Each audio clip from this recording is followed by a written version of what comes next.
How's it going? And welcome to the House of Sewing. My name is William, and this is my so-called life, and it is hot. How's it going? My name is William, and this is my so-called life.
Get the most fun out of life, out of being a mother and wife, with new fashion excitement that's all created by you. On your new Touch and Sew Sewing machine by Singer. Touch and Sew. Another first from Singer. Be the girl with the golden touch on your new Singer Golden Touch and Sew machine. Dozens of exclusive features, like this new built-in needle threader for the golden slant needle and the push-button bobbin that winds right in the machine. What a wonderful new feeling. You can do all three kinds of sewing: straight, zigzag, and chain stitch. Touch and Sew, the push-button bobbin way. Come sew on one at your Singer Center. Choose from 5 Touch and Sew models from $149.95. What's new for tomorrow Is at Singer today.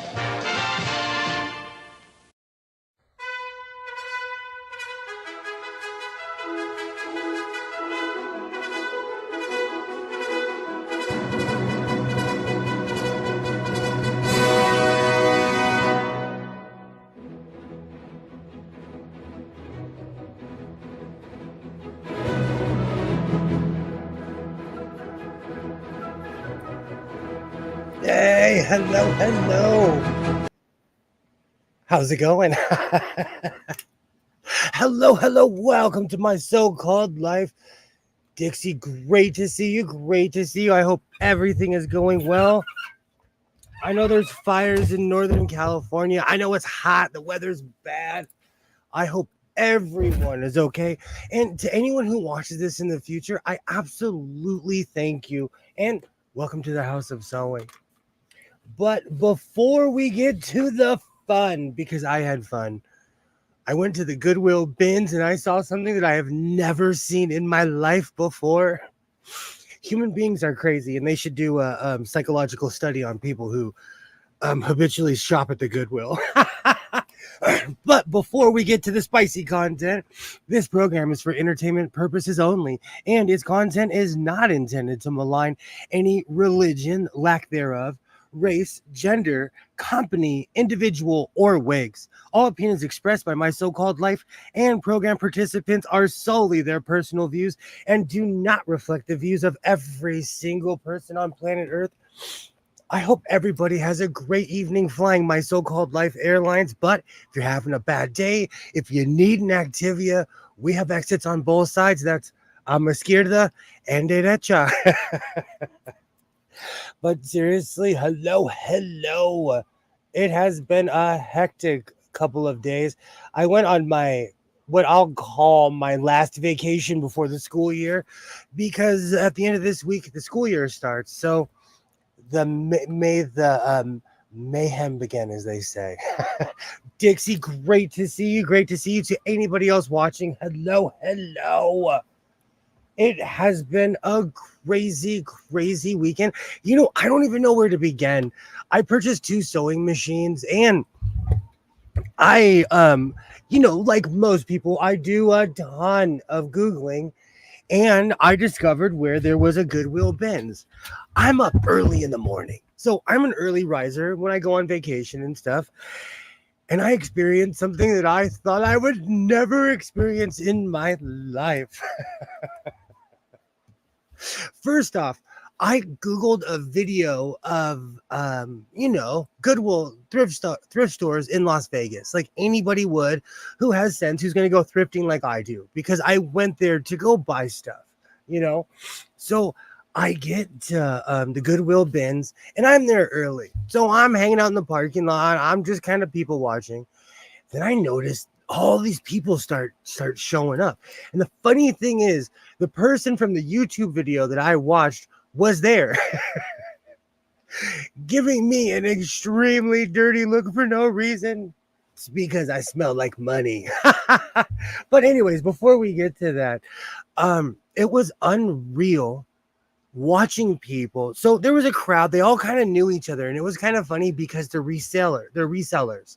I could tell by their conversation and falling down YouTube rabbit holes. Like, I'm a Goodwill person, but I don't sell everything I buy. I keep most of the stuff that I purchase. Long story short, when the doors opened, people were running. And I'm standing there like, are you kidding me? They were running to the bins. They were elbowing each other. It was Goodwill's version of hockey. I am not kidding you. The Goodwill bins experience was unreal. It was unreal. So if I end up on someone's YouTube video, I was wearing all black. It was 112 outside. I will never do it again. And that was me at the Goodwill bins. Nothing crazy happened, but I obviously screamed, I'm an out of towner, And I'm not kidding you. Some weird guy, like they were all kind of standing there, and some guy, he looked at me and he's like, you smell like money. Sir, for the record, I'm wearing cheap cologne from Ross, but thank you. It's because I shined my shoes. It was a crazy experience. It was absolutely an unreal experience being around people who are a bit more fanatical than I will. These are hardcore thrifters. And and the funny thing is, I'm going to grab some of the stuff that I purchased. It was an intense situation. So I grabbed my car and I walk in, and people are literally rifling through the bins. They're rifling through everything. And it was Goodwill's version of a fist fight.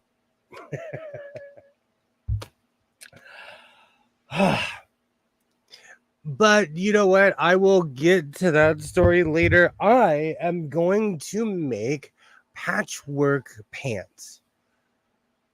So before I get to my I'll wait for some more people to file in before I get to the good parts, because I had a great time. This year, I have decided to make pants and live a little bit more. So this has definitely been the year of the vacation, and I've had the time of my life, as the cliche goes.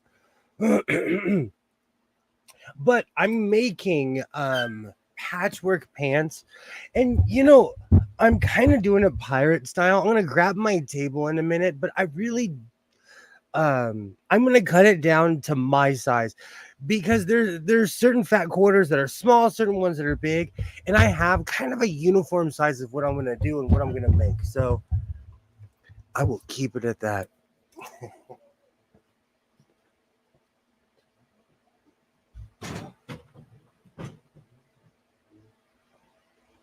Oh, okay.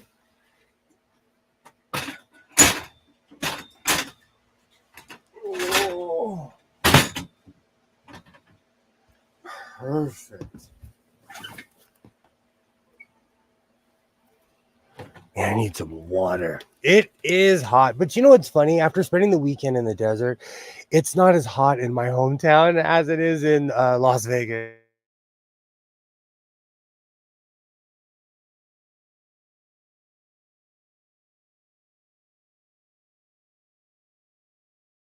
I'm not kidding. When I went to the Goodwill bins, people were running and screaming, and they all knew each other, but they went crazy. They went absolutely crazy. It's rare that I see somebody elbow somebody over a deal ever. It was surreal.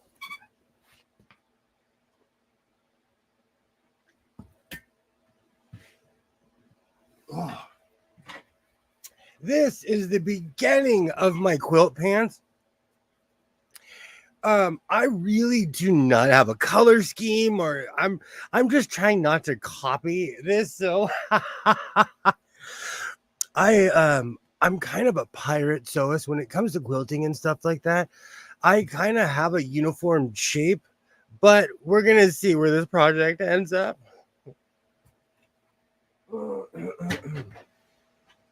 You know what's funny? Quilting is something that I'm almost scared to get into. Why bottled water when you have a perfectly good pitcher? Okay, for the record, because my son gave me a hard time too. I bought that in Vegas and I've refilled it like 4 or 5 times. So I'm reusing the bottle. How's it going? How's it going, Kilroy? Are you kidding me? With my desert trips that I've been taking lately, I've been drinking nothing but water and coffee, of course. Of course, coffee. Awesome. So I'm gonna set up before I show. I went, it's pretty stereotypical at this point. I went crazy in Las Vegas. I went absolutely crazy because everything's cheaper there. And it's sad that a tourist trap is cheaper than my hometown. Oh. You weren't supposed to reuse those, though. They break down and you start drinking plastic. Whatever.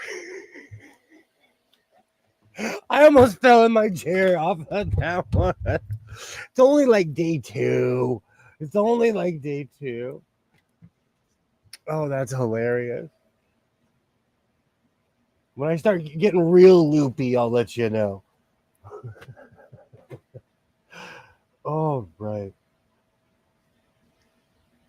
I wish I can say I had a certain like order when I do this. I really don't. My real goal is to not repeat. So I'm gonna put that on top of there. I don't think I used these ones. Yay! Hello. Yes, my overall inspiration is here. I actually purchased these in Las Vegas too. Well, I purchased these on State Line. It's actually crazy. There's a thrift store. It's called Sandy Thrift. Every time I go to Las Vegas, it's in the middle of the night, because, life. I'm always leaving late in the afternoon. So when I get there, it's nighttime. There is this unreal, humongous thrift store that's on the border of California and Nevada. But, they have regular business hours. They do not have vampire hours, which I operate on. Yay! Hello. I've seen so many rednecks around here wearing overalls and nothing else that I can't even let myself wear them.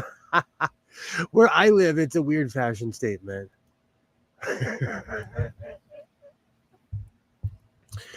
Yeah, Vegas was amazing. Like I said, I went to the Goodwill bins, and it was an experience. It was one of the crazy experiences that and I'm not saying like, oh, it was a crazy experience I've ever had, but what I'm saying is it was overwhelming. People were elbowing each other. Someone literally snorted at me. A grown adult snorted at me. I laughed at them in their face, But my whole point is people were crazy. People were absolutely crazy at the Goodwill bins. And let me tell you, I love a good deal, but I'm not gonna fight you over the Goodwill bins. Do you know the reason why they have the bins is because this is the last stop for that stuff before it either gets shipped to a foreign country or they just smash it and sell it as trash, or just get rid of it as trash. The more time goes on, the more I dress like an Italian grandpa. That's awesome. My grandfather dressed like that. My grandfather, he would wear a collared shirt with a beater underneath and a shirt and a pair of pants and suspenders. That was his style. A snort, Goodwill bin, scream, monsters. It was unreal. It's weird to have people, and no one was trying to fight me, but it's just extremely passive aggressive.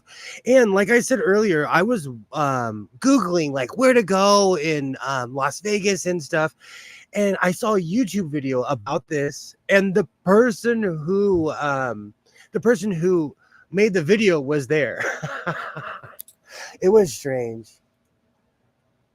Collared shirt with a beater pants. This is my uniform.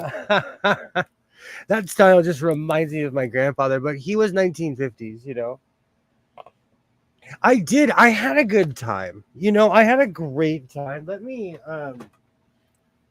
I went bonkers as always. Let me see if I can switch my the passive aggressive Goodwill bin. Let me see if I can switch my angle because I pulled my table out early because no one was here. Let me that's coffee camera. There we go. You're brave. Show us the goods. First, these overalls that I purchased, they were like water. I made them shorts. Be careful with the bins. There are major bed bug problems at those bin places where stuff you don't care about and nuke everything in the dryer at the laundromat. I've done that. I've washed everything at least 2 or 3 times. Last night, that's one of the reasons I'm so slammed right now, is because last night I stayed up all night washing everything. Like the overalls I'm wearing right now, I washed them twice. And I bought these at one of the weirdest thrift stores, and it wasn't a negative thing. It was in a mall. It was this humongous thrift store in a mall that's on the border of California and Nevada. It's called Sandy Thrift. And their thing is they have these huge sanitizers that they spray on the clothes or whatever. That's cool. But they're selling hand-me-downs. I'm not gonna badmouth them because this mic is not cooperating. It was overwhelming when I walked in there. It was absolutely overwhelming because it's just this giant space of clothes. All right, let's see if the mic cooperates now. I guarantee you it's gonna fall. Okay, so first off, I bought these overalls. Let me see if I could. And I made these into shorts. You know what? Let me get rid of the table. I'm going to do some major sewing this evening regardless. I'm going to make patchwork pants. And most of the work is just getting the quilt part done before you start shaping everything.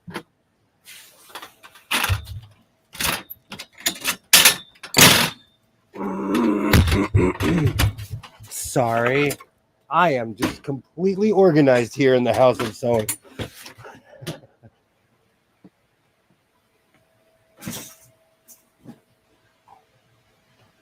Okay.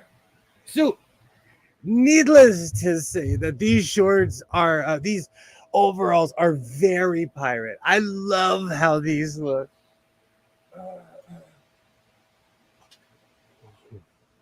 Hey, Von Bryant, how's it going? Great to see you. Great to see you. You are very welcome here in the House of Sewing. Great to see you. I just found that place on Google Maps. Just the denim section is bigger than any thrift store I've ever been in. Thank you. Thank you. I walked because I've seen it online a bunch of times. So I'm like, this place cannot be real. And every time I go, it's closed.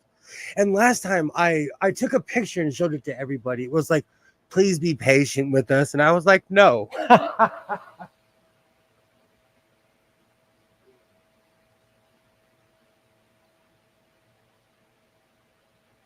Perfect. So my big thing is it was a, I can't say it was overpriced, but it was just a little high priced. And after a weekend of going crazy and buying and shopping and having a good time, at the very end of my trip, I didn't go crazy there as I thought I would have. But I bought these. These denim overalls bring me back. They bring me back, and I'm bringing them back. I don't care what anyone says. I love this style. And yeah, I'm showing a lot of leg and a lot of socks. What in the hee-haw is going on? I just rocking the riot police hobo look. You know what? Rashawn and I, um, Rashawn and I reserved our issues. As far as yellow goes, I don't punch down. So I don't have a problem with anybody. It's just you know what the thing is? I'm not here for the dude bro debate me stuff. I have nothing to prove. I'm kind of at the finish line when it comes to stuff like that. So I'm at peace. And anyone who is down for that is welcome here. There was never an issue with Rashawn and I. Love the overalls and the boots. Look, I think critically drinking is like a soap. The problem doesn't get all resolved because they all gotta have something to talk about all the next time. So there's no issue. You know, I have no issue with anybody. But yeah, so I bought these at the border of California and Nevada, and I'm glad I did. I'm honestly glad that I did. You look like you're definitely going to lock me in the basement and get real. Oh, Craig, I missed your commentary. If that's if that's your thing, if that's your thing. I went crazy at the Goodwill bins. I bought an Oath Keepers flag, not knowing what it was. Not knowing what it was. I thought it resembled a flag that I always see at a dispensary that I go to. And it wasn't. It wasn't. I can't even show it. I'll flash it. But it says a few things on here that boom. There you go. There you go. I thought it was something else and it wasn't. The Goodwill bins are crazy. I had a cart. People were hitting my cart. It was insane. I'm telling you, it was intense. I found what I thought was fabric. I purchased a muumuu. I thought it was fabric, but I bought a muumuu. I bought this. I bought all kinds of crazy stuff.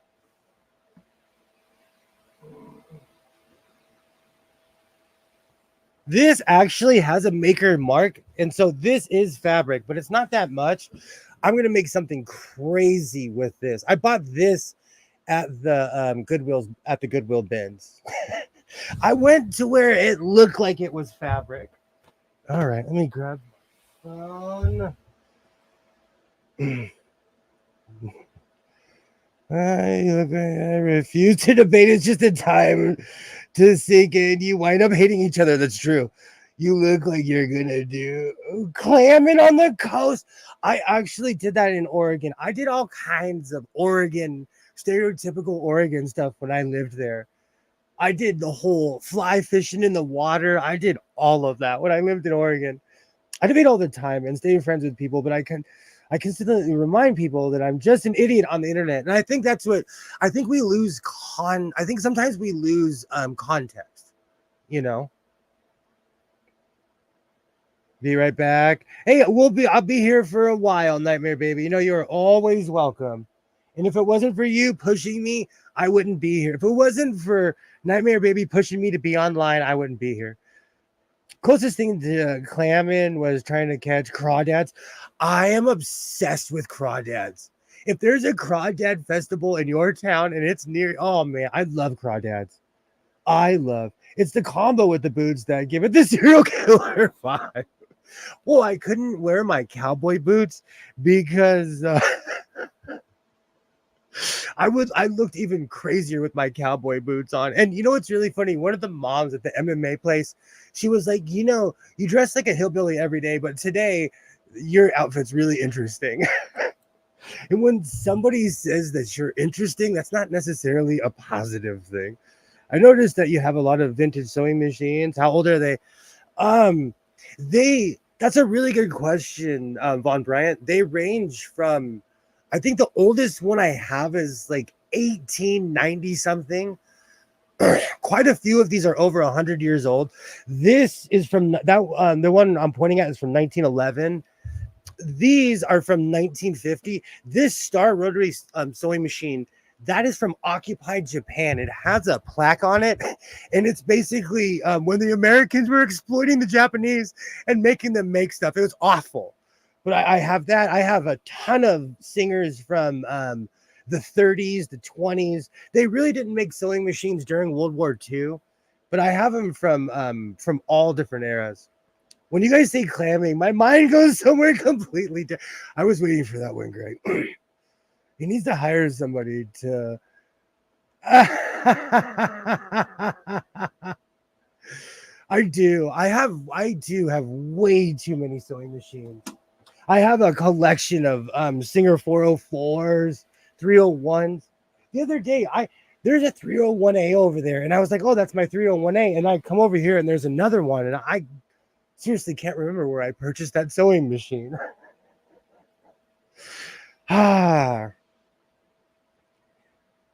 They have hands small enough to make VCRs and are not supposed to. Oh, here we go. Here we go. Singer was making Hooters and other stuff during World War II. And fun fact, during the Civil War, too. Fun fact. That's why a lot of Singer sewing machines stopped during the Civil War, and they stopped during World War I and World War II. As you can see, dryer sheets are everywhere in here. I was washing and making sure these smell great. I purchased this as well. I'm going to make something out of this. I went looking for anything that looked like fabric, and I kind of scored as far as the Goodwill bands go. But like I said, it was intense. And what did I? Okay, there's my phone.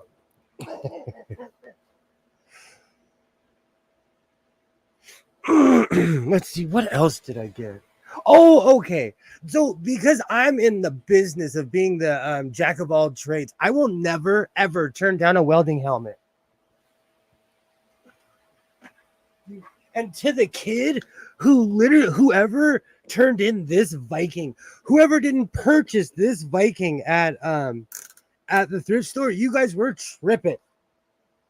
This is professional equipment that shrubs like me love. I'm gonna plop this in the shop next to my collection of welding helmets. This is a quality, actual, real quality welding helmet. It was at the Goodwill bins, and I basically got it for free because they weighed everything. So I went a little crazy at the bin. Oh, I forgot. I bought felt. I found felt at the Goodwill bins. I am not kidding you. Oh. You bought an Oathkeeper flag. You can't judge me. I thought it was a flag. It looked identical to a flag at my dispensary. And I'm not judging you at all, Greg. I'm not. Oh yeah, that really helps with serial killer rumors. You have ladies under the porch. I'm calling it now. Now I have Stone Temple Pilots stuck in my head. And this guy's name was Wolfer, and he worked in the local 12, and those are the people that work on the stratosphere. And I know that for a fact. Oh, I'm stoked. I am stoked I got this helmet. I'm shocked that I found an actual quality welding helmet at the bins. It's because people don't know what that is. Let's see what else crazy stuff did I buy. Where is my phone?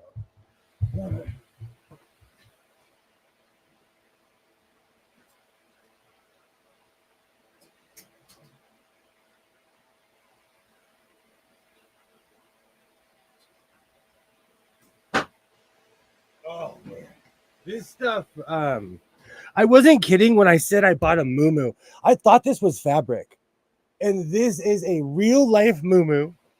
This is actually awesome. It's a reusable lunch bag. It's a washable lunch bag. I love the concept. I love the concept because I'm a lunch pail kind of guy. I'm one of those people that goes to work with the lunch pail, so I love reusable anything. And I bought this not knowing what it is, but it's knitted and it's ripped. So I'm going to make something amazing out of it. No, he's not a serial killer. He's part of a mop-up crew after organized crime kills somebody. Oh, you put the welding helmet on, and I'm going right to the guy. I bet the first time you use that helmet, your eyes are going to feel like you staring at the sun. I'm going to test it out. I have every kind of gas you could possibly think of in this room. Doc, you that outfit definitely looks like you in the basement. It keeps you alive and you win. Oh, Greg, you and your hardcore fantasies are never ending. Let's see. Oh, that's right. That's right. And I purchased a Carl Jung book. And Elvis, this is going to look so funny next to all my blues posters. I have Muddy Waters, John Lee Hooker. I have all these crazy tin. It's because it was tin. I have every kind of crazy tin you could think of. And I got the Elvis just for controversy's sake. Just because someone's going to walk in my house and be like, is that Elvis on your wall? Oh. You can't buy new lenses. Oh, you can buy new lenses pretty cheap. Absolutely. You got to go for the hard plastic lunchbox. The fabric one goes crap. The hard plastic ones, you can bleach them, wash them, dish soap, everything. Well, you know what? I'm going to try it out. I take a lot of like semi-perishables. Contrary to popular belief, I eat a lot of fruits and vegetables. I take them to work with me and I call it breakfast. Taking your own is cheaper and you save money and healthier too. I bought lunch for work once. Always take a lunch box. I have a cooler and all kinds of stuff. I'm going to use it for dry stuff. We'll see how it goes. I might regret it. And of course, it wouldn't be a trip if I didn't buy a pointless, humongous ball of yarn. At this point, I'm just a human cat. I think I'm literally just a human cat at this point. Oh, and I also I bought a ton. So this has a bunch of I noticed it. I was like, oh, this is smaller pieces of thread. And then I looked at the needles and I realized that these are sashiko sewing needles. I scored Japanese sewing needles for $3 and I got everything half off. And I have so much bias tape from the 1970s that this should all be put in a museum. Hey, Alibaba, how's it going? Great to see you. Great to see you. Yay, hello. I absolutely love Elvis, but I understand why people don't like him. It ain't the music though, just saying. You know what it is? I think a lot of it is because my parents, my my parents, my mom was a boomer and my dad was pre-boomer, so they listened to everything and they didn't discriminate. So I didn't grow up with people telling me that anything was bad. Oh, I scored on those needles, Alibaba. I'm excited. You might not be a cat, but with that outfit, you could be a cat burglar. Oh, they finally started getting my favorite chapstick in stores around me. I noticed something on the new bag. It says not for sale in California on them. Yes, if it like has anything that we deem illegal, we're weird. We're weird in California. What else did I buy? We are, and I'm going to say this for the record to all my Californians. It is crazy how you go to a different state to drive crazy. I'm going to say this again. You would never drive like that in California. People drive psychotic in Nevada. Every time someone cut me off, it was California plates. Making everybody look bad, says the guy who bought a moo. I thought it was fabric. And technically it is.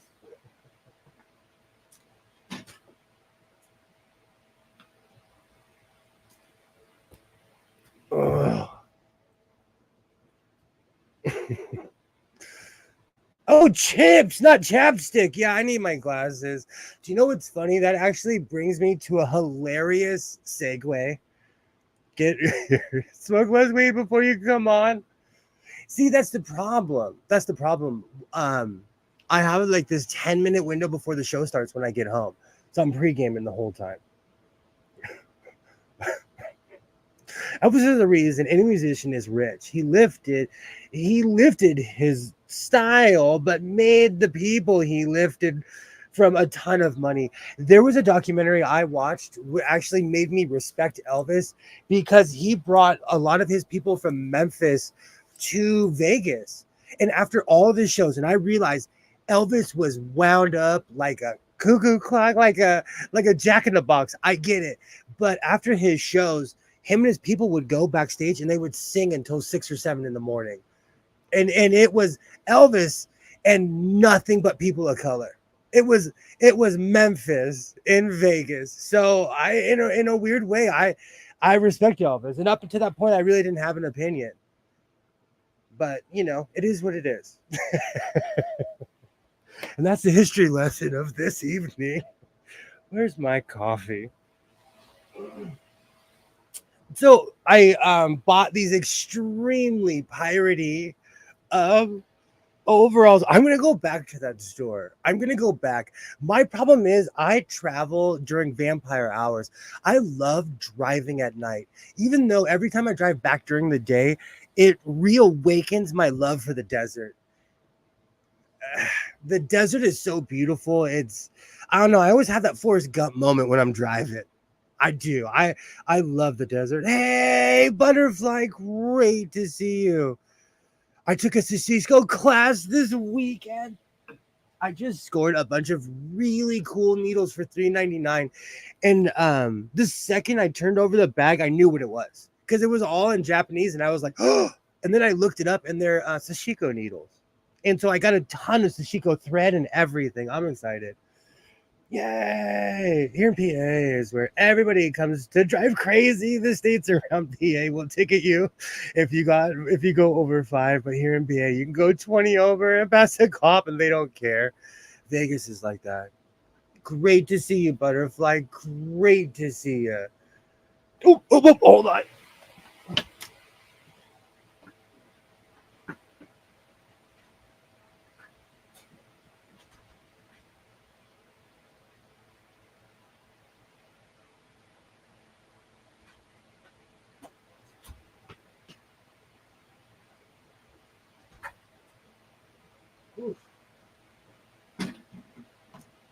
Chaos.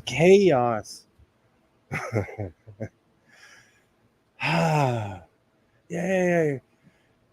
Most of the problems people have with Elvis are not him as a person. Exactly. They don't know that like when I don't, that's like a 3-hour conversation. When I found out who Elvis was as a real person and made me respect him.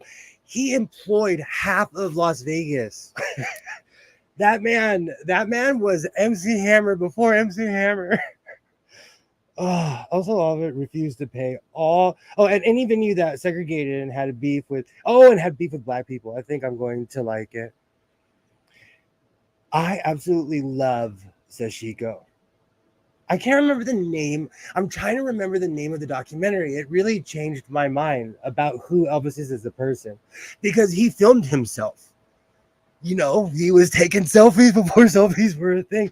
He filmed everything that he was doing, and it was really interesting to see the people that he chose to surround himself with. It was interesting. Hey, Sashiko is amazing. It's something that I've fallen into, and something that it's become a love of mine. It's an art form too. And I've looked it up a bunch of times. It's not cultural appropriation if you pay attention to what you're doing. It's that one.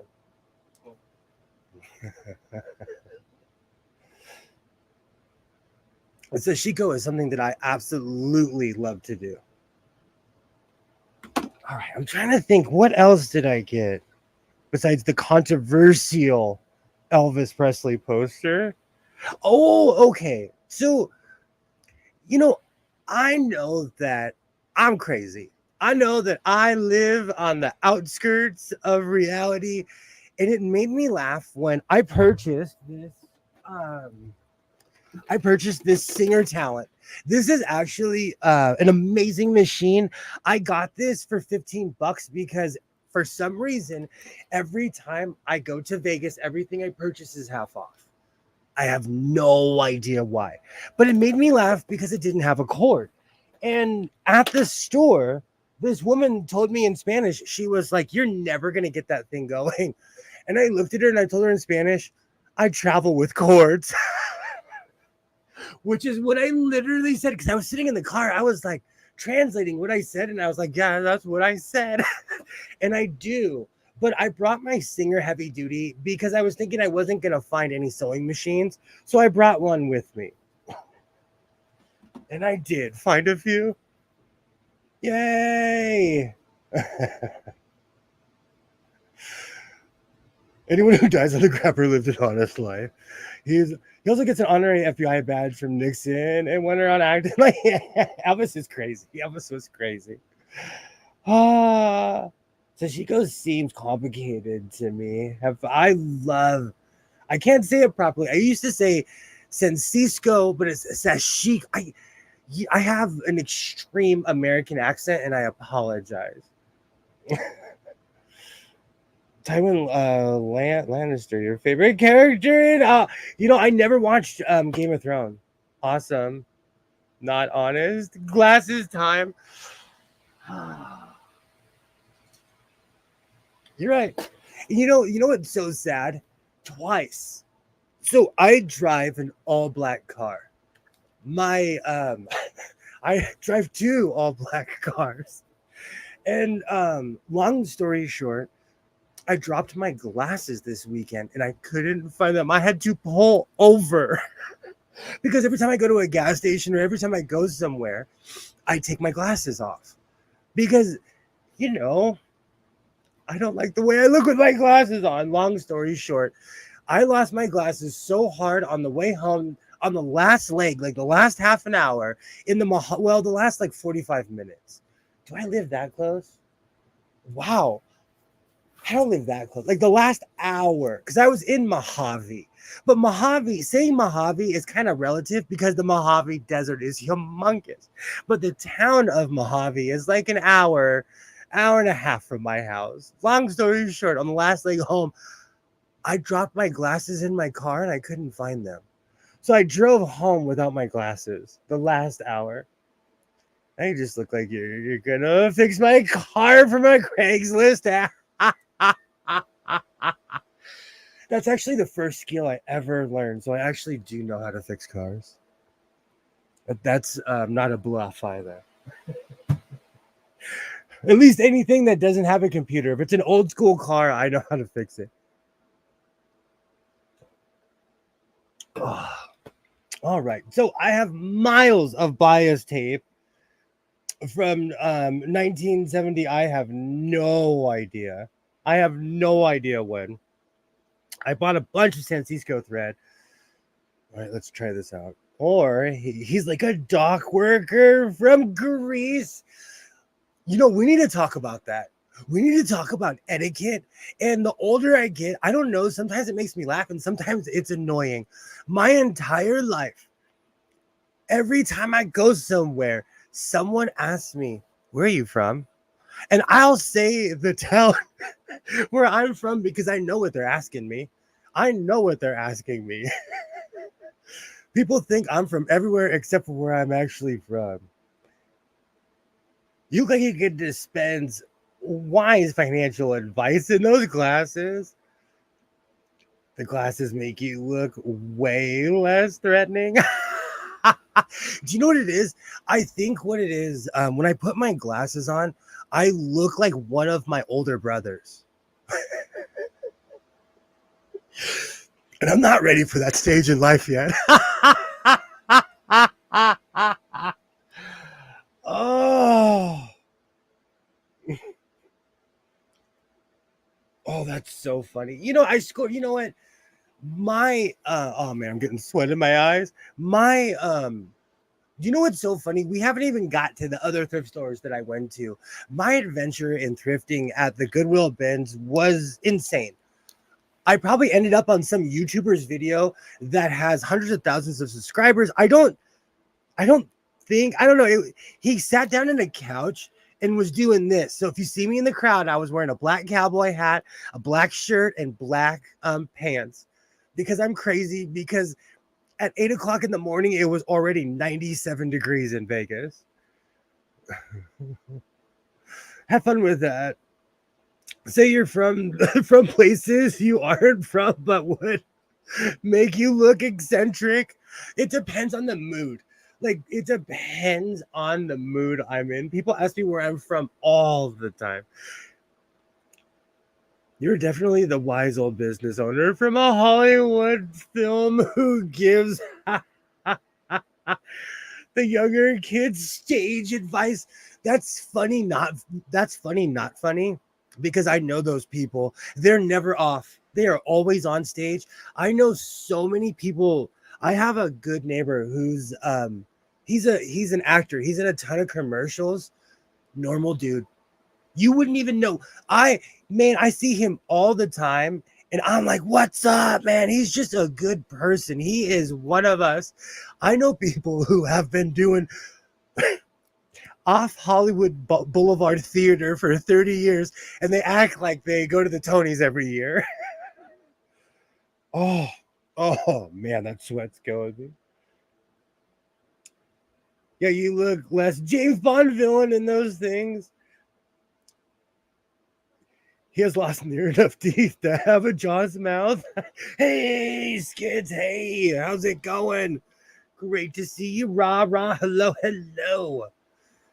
Do you like my outfit? My son was trying to make fun of me because, you know, with the younger generation, they wear shorts like it's 1975. There's no way that I'm showing high thigh and leg. I'm old. I'm dressing like I'm in the Michigan Fab Five.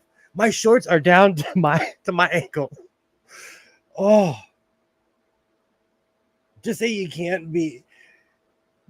Just say you can't be out there running these streets. You need to get a good education. You know what's so sad? I actually do give people that speech because they're like, "Oh, you have this and this," and I'm like, "Man, I went to trade school. Go to trade school. It'll change your life." But I don't know. I'm not weird about it. I don't lord over people. I don't know. It's weird because I know people that have all these things in life and they like walk into a room like they're 15 feet tall. I don't feel that I'm better than anybody or that, like, you know, I don't know. It's strange. It's just strange that way. I went to Catholic school. I can't wear shorts. I always wondered about that. Agreed. I was raised in the knee length short era. I'm dressing like like Jalen Rose in 1992 or whatever it was. Chris Webber. You are that character in real life. I'm telling you, I am. I'm telling you. I'll give him a speech about, oh, I was doing this and this and a kid. And I went to trade school when my son was born. It changed my life. Oh. And to anyone who's wondering, I promise you that this is a sewing channel. I promise you. But I'm also I'm heavy into thrifting. I did something that's so cliche. I was almost disappointed in myself, and I forgot that I purchased it.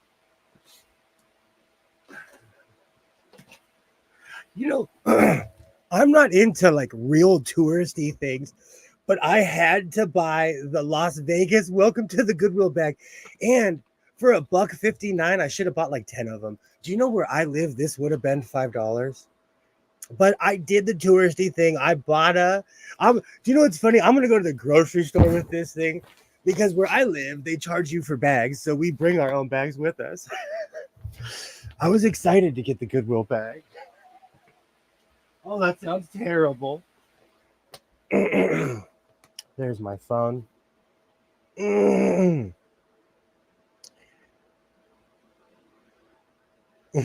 Yeah, same with the Mormon faith. Folded shorts are a risky move. This isn't sewing. This is sewing entertainment. Do you know I tag that? If anyone ever claims that, I've been tagging sewing entertainment for 5 years now.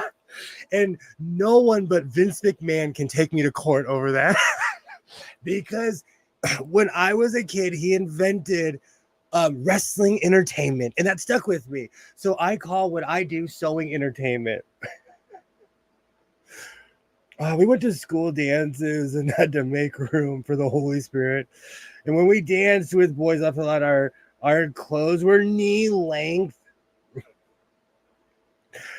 Oh, is he the killer or Lawrence Fishburne? I think we're all a bit of both. Never wore hot pants or booty shorts. It's weird to me, these kids, and this whole debate started because when I went to Vegas, my son was like, if you go, I want something Muay Thai. So I went to the bougie place and I bought him real life Muay Thai shorts. They're this big. They are literally this big. And I've seen all the guys at the place wearing them. They're tiny shorts, but they wear biker shorts underneath. But it was still just strange to me. But I bought them for my son. Oof. The main thing with Catholic school is they let you know, look, you're going to have to actually work for a living someday. You better look presentable. So as many, do you know what's really funny? I will say, as someone who was raised in the Catholic Church, I honestly consider my CCD classes a secondary education. They did prepare us more for real life than my high school ever did. I will say that. Yep, strict upbringing. I went to high school. Hey, Mona, how's it going? Oh, a minute, Mona, you missed it. I went to the Goodwill bins and it was a fist fight. People were running.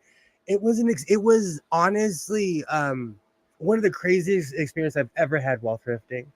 Yay, great to see you, Mona. I went to high school in the Bible Belt, but we were straight heathens, all latchkey kids. I was raised the same way. We had the band on the garter dance at prom because dudes weren't coming back. Oh, that's hilarious. Yay, great to see you. Great to see you. Yay. Gotta bring a Glock to the bins. Okay, so I looked it up. Nevada is an open carry state, so no one's messing with sewing when I go to Nevada. In the Mormon faith, it was about being modest and not distracting yourself or others with slutty clothes. Yay! Hello! Awesome.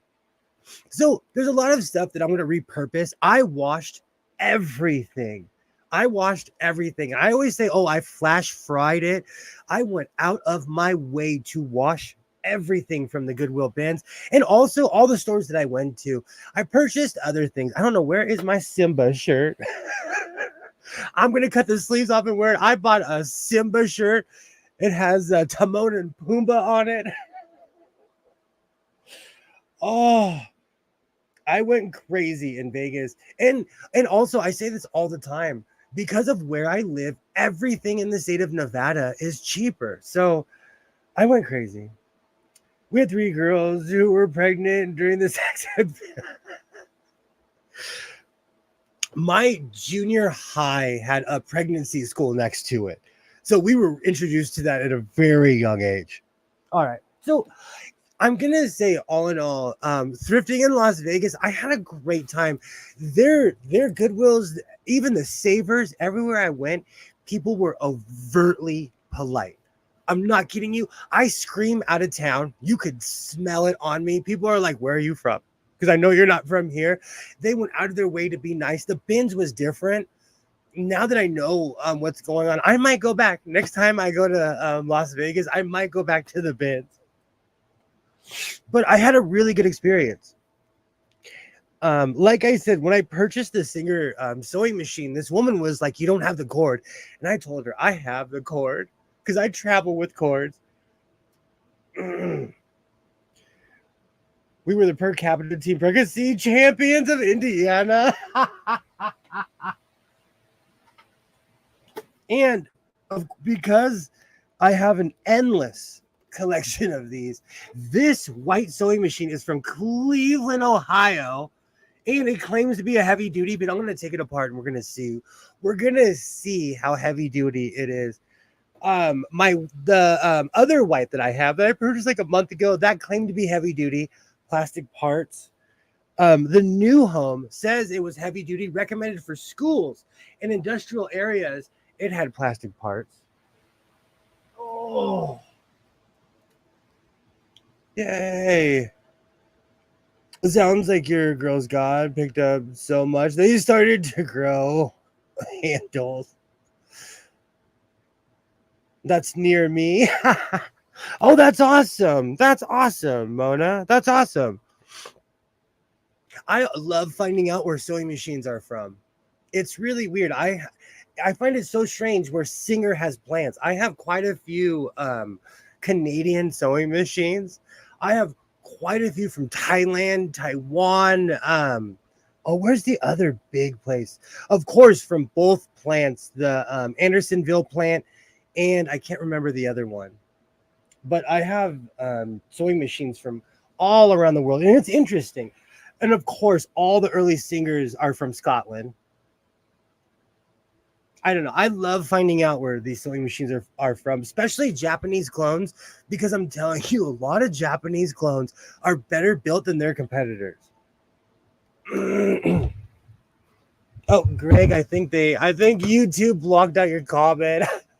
It's a ton of farmers in Port White. Yep, this is why they blocked out your comment. Most of the kids had parents who worked third shift. It was like Lord of the Flies. I keep the receipts on all those little notes when I get a machine. Absolutely. Absolutely. Do you know, I think, is that everything? I'm going to start sewing my quilt pants because that's going to take a while. Let me put all this on the couch, which will motivate me to... And, you know, regardless, Kilroy brought up an extremely good point, but I'm excited to have a reusable lunch bag. I am a lunch pail kind of guy, so...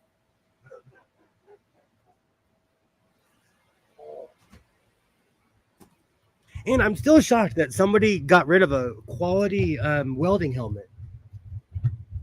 But it is what it is.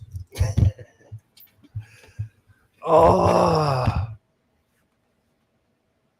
You know what's really funny? Apparently you can't because they keep on blocking your comment.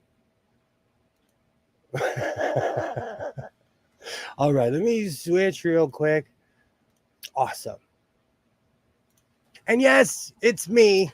I'm wearing my glasses because I can't see. And I'm not kidding you. During my trip, I lost my glasses twice. I have a jet black car. I dropped my glasses. I was like, uh-oh. But I brought a flashlight, a real one, not the one on my phone, and I found it. But it made me laugh because the second time I lost my glasses on the way home. And then when I was cleaning out the car, I had to laugh because I found them immediately.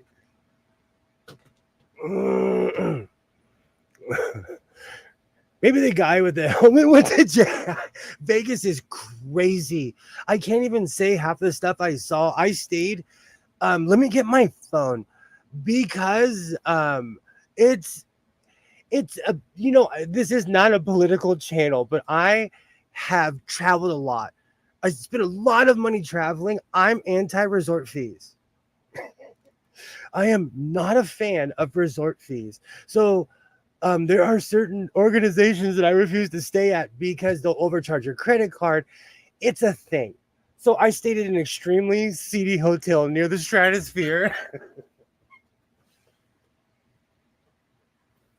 Las Vegas, the Strip, saying that it's the Strip is really deceptive because it is miles and miles and miles of buildings, mega structures. Man, I want to stay in school. All kinds of crazy stuff. But if there's one thing that Vegas has is miles of old school hotels. Let me see. This is the Sandy Thrift place. That place is humongous. I mean, it's unreal how big that place was. Let me see. I went crazy at the Goodwill bins. I don't know if you can see that, but this is the view from my hotel. That's the Stratosphere, and there was a strip club right next door. Vegas is no joke, but the place was affordable. And that's another thing. Vegas has become just unreal when it comes to prices and resort fees and everything. And as somebody who travels a lot, I just got tired of being ripped off. I used to go there every weekend. And then when I started getting comped rooms, it was different. We have old hotels, but they're not ones you want to stay at. Oh, this place was crazy too. This place was crazy. I didn't take the stuff out of my car. I brought my own sheets. I of course I bring all my stuff. I bring my own towels when I travel because I know what I'm getting into. A hotel next to a strip club. Dear God, I hope you brought your own sheet. I did bring my own sheets. I travel like I'm camping. I brought I had a cooler because it's I'm going to the desert. I brought a bunch of bottles of water. I had all my drinks, of course. I'm in my 40s and I'm a parent. I travel do you know what one thing? That's one thing. That is one thing about being a parent. Having a diaper bag changed my life. It taught me how to pack.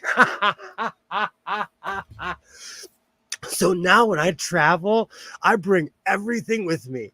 I go back to my Boy Scout training. Come on, it's Las Vegas. And the funny thing is, it always makes me laugh.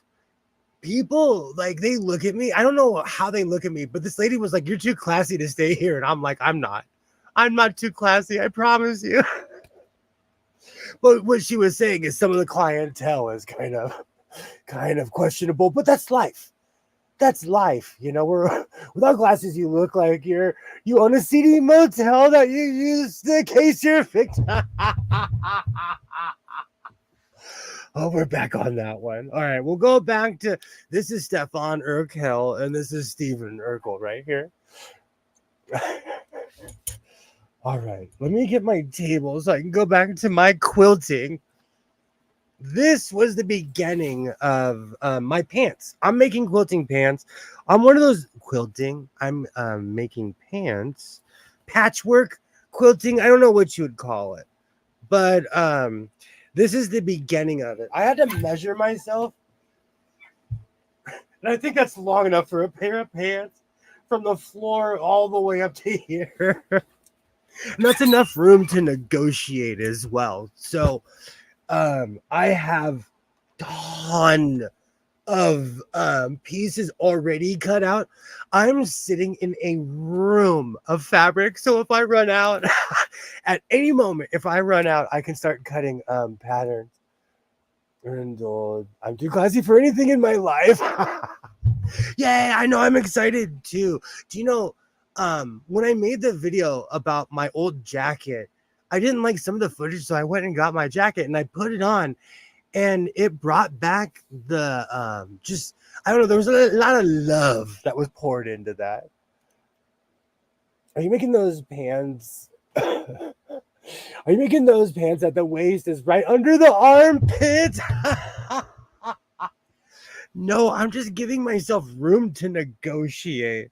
I'm going to make a giant roll before I cut my shapes. I'm going to make a huge 1820s look. You know, I've talked about it a bunch. I love that old school boxcar hobo, that 1920s look. I love that look.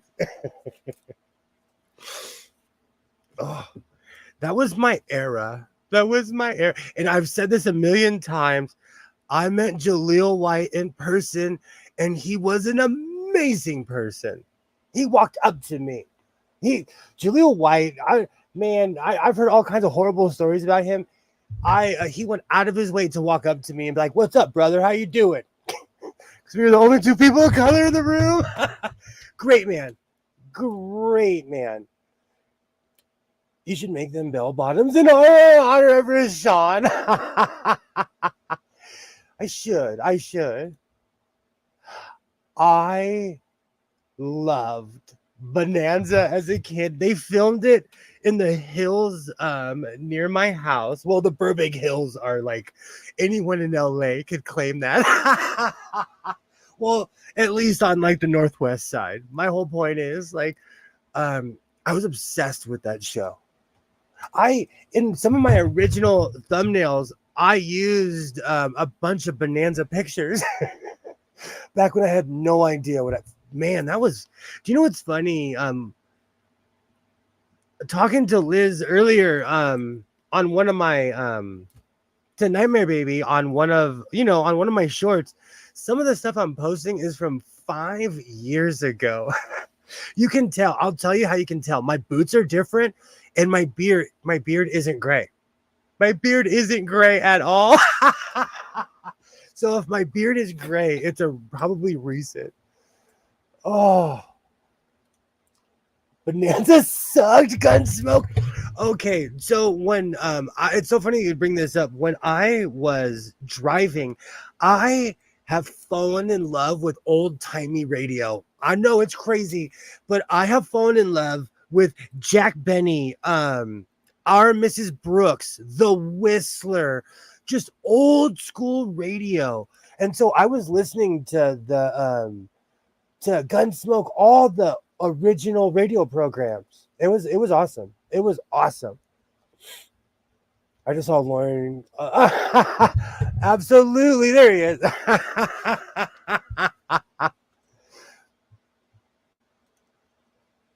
I love that all of those 50s Westerns is very obviously the same location outside LA. It literally is. It is. All of them, all John Wayne movie. John Wayne, he saved the Wild Wild West in the Burbank Hills. I liked Gunsmoke, Bonanza, the Virginian. Where I live, all of these are still on TV because most of them were shot here. So all of these are still on TV, or I just discovered a channel near, at least locally, because I still pay for television, but they have the old radio programs on.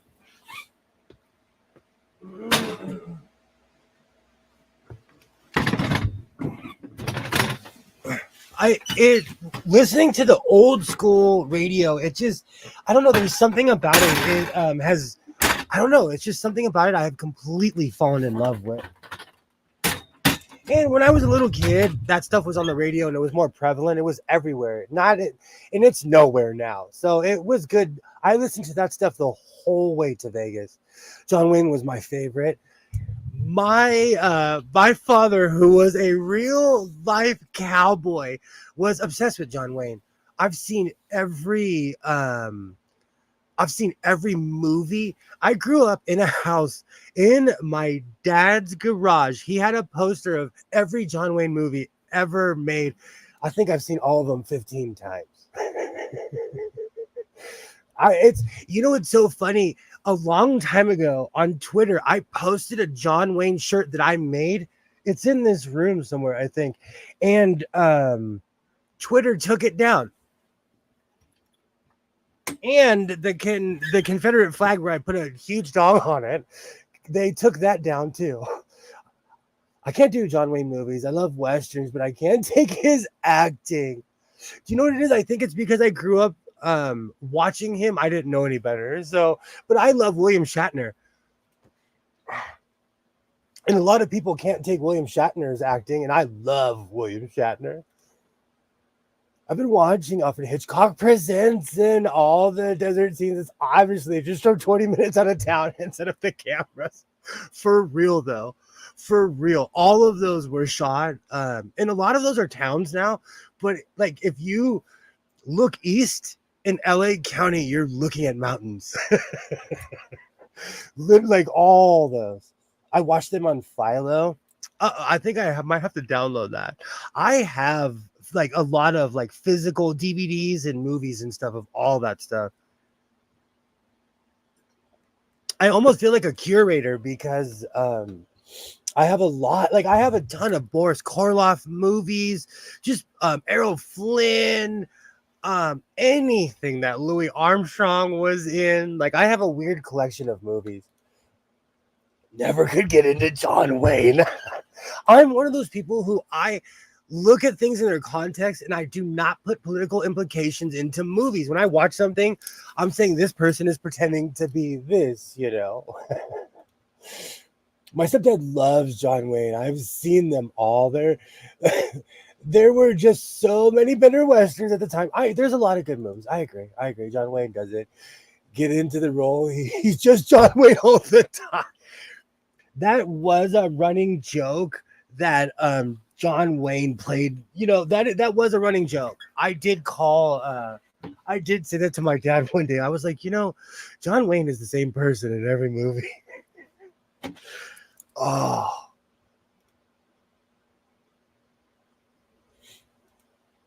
I love my one-eyed fat man. I don't know. I'm biased though. Again, when I was a kid, they would show Gidget on television. It made me fall in love with Sally Fields. They showed Frankie Valli movies. I didn't know the political implications behind it. I just watched it. So I fell in love with that era. Same with the whole Elvis thing. Man, no one ever told me anything left or right. So I just watched all the movies, True Grit was decent until I saw the Coen brothers do it. Okay, let me move my camera.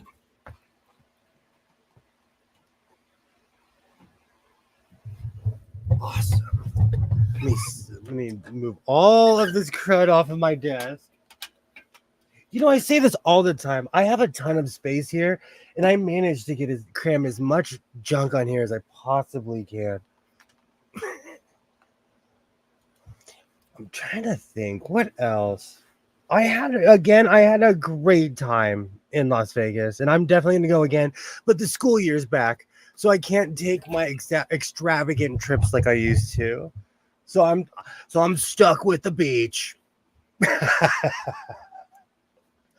Let's see.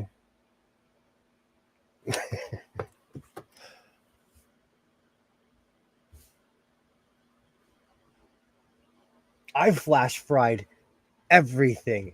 Do you know what's really funny? When you come home from a place like that, you can't help but come home reeking of cigarettes, and I don't smoke cigarettes. I used to watch Frankie Valli.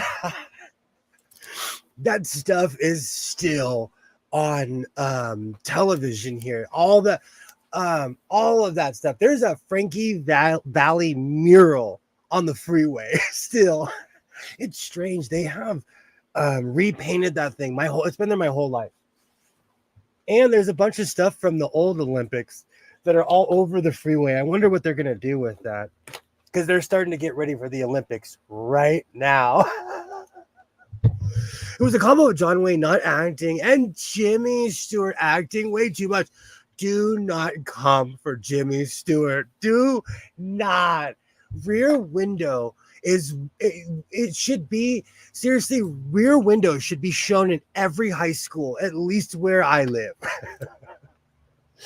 Oh, I thought you were talking about the doo-wop singer. Oh, there's murals of him too. Who else? A lot of that stuff is alive. They still show silent films on television near my house because there are quite a few towns. Mine may or may not be one of them that were hubs for the old silent films, and they still show them on TV here. The Shooters had John Wayne and Jimmy Stewart. I love that movie. If it's on TV, I'll watch it. That and Sons of Kate Elder. I will watch. If either one of those are on television, I will watch it. Have you ever seen The Man Who Shot Liberty? Of course I have. Of course I have. I like Jimmy Stewart, but I'm a Pennsylvanian Homer, and Jimmy was born here. If you go to Indiana, PA, Jimmy's hometown, there's the Jimmy Stewart Museum. That's awesome. That is awesome. True, but Jimmy was less Jimmy in the Shooters. I think what it is too is there's a local channel that shows all the old school roasts, and it just made me fall in love with that whole generation of people all over again, because they read each other down. Richard Pryor. I watched Richard Pryor's roast, and I was like, "Oh, you can't talk like that anymore." Oh, it's on. It's actually on. It's actually on YouTube right now. I believe it's on the official Richard Pryor channel. I think so. But I was watching it, and I was like, "Oh, this is hilarious."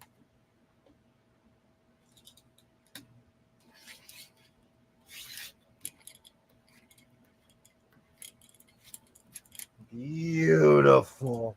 It has been a while since I've been quilting, but I'm getting back on the horse. So I'm gonna spread some of these out and start sewing. These are from all over the place, and there was this weird package that I bought. There's this really weird package that I bought from a random thrift store here in LA. They're always way better than the country singers did westerns. Who asked for that? No one. When country singers start doing westerns, man, there was a lot of cake in the 70s. Very true. But I had to laugh when I was cutting out my shapes. I found this hidden in there. You're getting added to the pants, my friends. Welcome to the fleet, America dogs. These are the most patriotic dogs I've ever seen in my life. You're going on the pants. You're going on the pants. Matter of fact, these guys are next. Oh. Get a better prescription. Now you sound like my mother. Now you sound, because I do need new glasses. I do.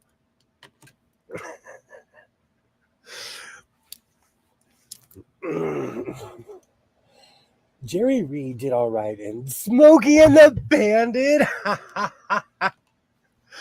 Oh, do you know what's funny? A lot of those movies, I love it. Well, no, Smokey and the Bandit was not. I don't think it was filmed here, but a lot of those movies, I'm shocked, they were filmed back in the day. I want to say around when the show Chips started. that's when there's this huge extensions on these LA freeways, but I didn't realize they weren't built until the 1970s. So a lot of those shows were filmed out here because the freeway was just being built. So it's awesome to watch a lot of those movies. I grew up in that movie. I love those movies. I grew up watching those movies. As Redneck Smokey and the Bandit is holy, and I have nothing bad to say about it. But it also wasn't a Western. Chips was filmed on parts of the freeway that were built but weren't open to the public yet. It's a trip to watch that. And I have a picture, and I don't want to, and again, I'm not here to be political, but like I have a picture of Eric Estrada and Caitlyn Jenner is holding me. I'm gonna find the picture, but that individual was in Chips in the later episodes, and my mom had a crush on this individual, and my mom was like, "Here's my child." And she'll tell the story. She was like, I just wanted to see this person. And so there's a picture of this individual holding me with Eric Estrada. I have to find that picture. My mom, like, she refuses to give it to me because she knows I'm going to put it on YouTube. I have to find that picture. Oh, but it ended in my town. And so, like, there's a lot of scenes where they're in a park that's by the local high school. Chips was awesome. You couldn't film Chips nowadays if you tried to shut down the freeway. We would. Are you kidding me? When I was leaving Vegas, they shut down the freeway, and I noticed there was almost a few fights, but I knew where I was going. And plus, in a town with a grid, I don't know where anyone's from. Just go parallel with the freeway. Eventually, you'll hit an overpass. Oh, all right. But yeah, Chips was a big deal where I'm from. It was a big deal.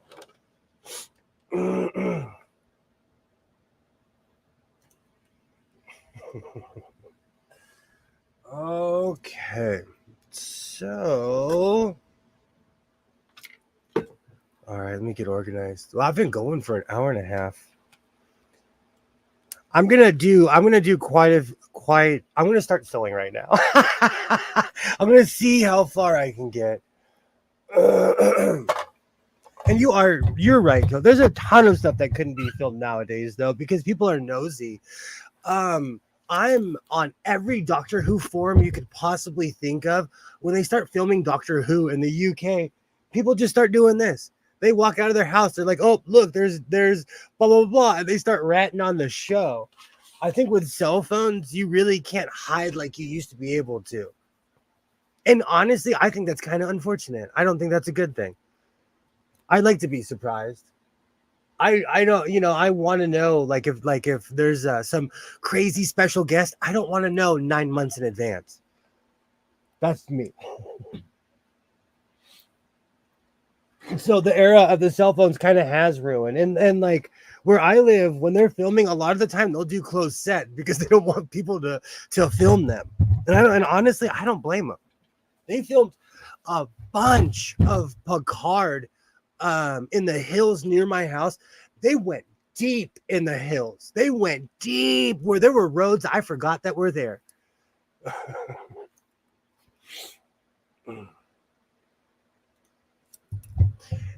Used to be that a camera you could keep in your pocket was an ultra secret spy thing. Now everybody has one.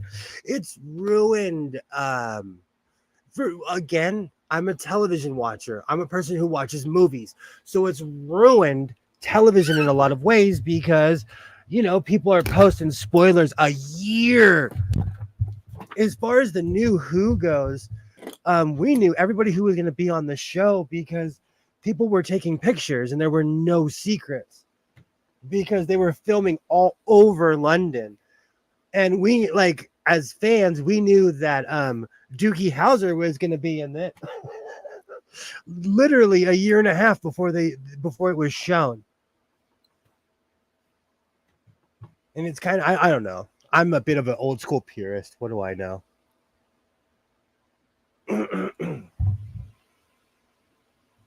Do you think that's a good thing or a bad thing that we have this access to ruin a show? Like, I don't know if it's ruining a show.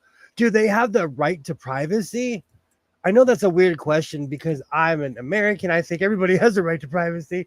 But like when they're filming, do they have a right to privacy? It's weird. Where I live, we treat them like gold, and a lot of people in the movie industry live in my area. So it's different here.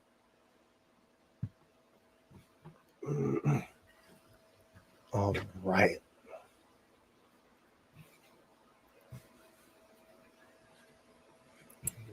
To be this way. Perfect.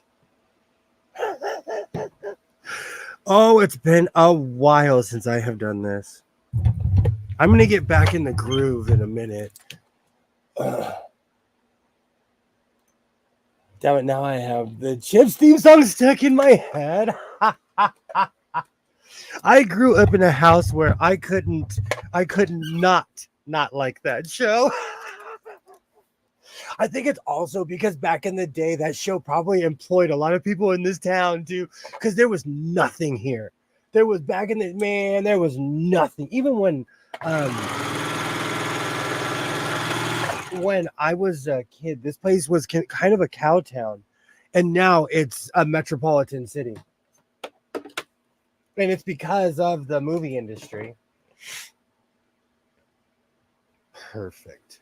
Aw, when I saw when I saw the 4th of July dogs, I was like, well, I hope you're gonna like being on my pants. You don't have to look at the forums. Oh. No, I'm not sure how upset I would be over space babies being spoiled. I've stopped looking at the forums. It's so funny. I watch a lot of stuff. I'm into fashion shows because of where I live. They're live at like 2 or 3 in the morning. Sometimes I'm asleep. I will go, like, I stopped going on Twitter because they'll like say, oh, look at this and this that happened at the show. I want to see it happen in real life. Same with hockey. Same with a lot of things. So being on the West Coast, it's always a spoiler.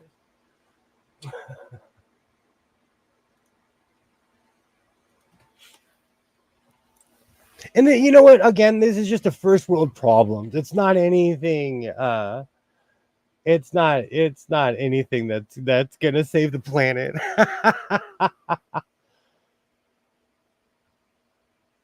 All right, I'm semi planning out this color scheme. I'm not trying to repeat the same design over and over. That's one thing I love with a freeform quilt like this, though, is that I can go crazy. Perfect. You know what? These grow. Something like this. One of the things that made me fall in love with quilting is that something like this grows really fast. I'm going to bust my iron out in a minute on the other side. I just need to get something to, put on top of the fabric. Beautiful.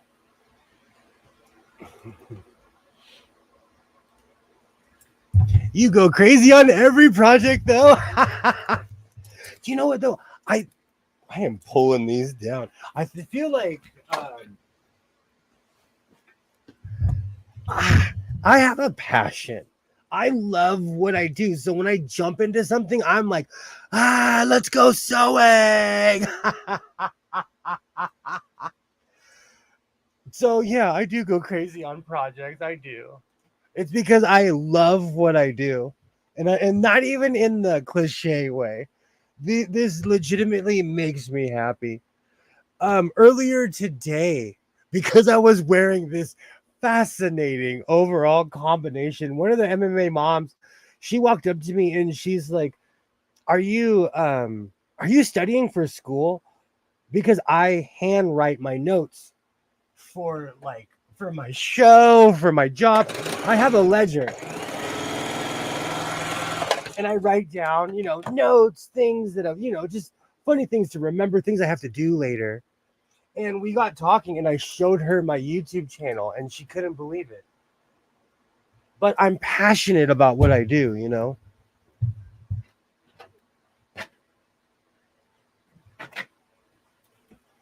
There's nothing wrong with going crazy as long as you remember where your keys were.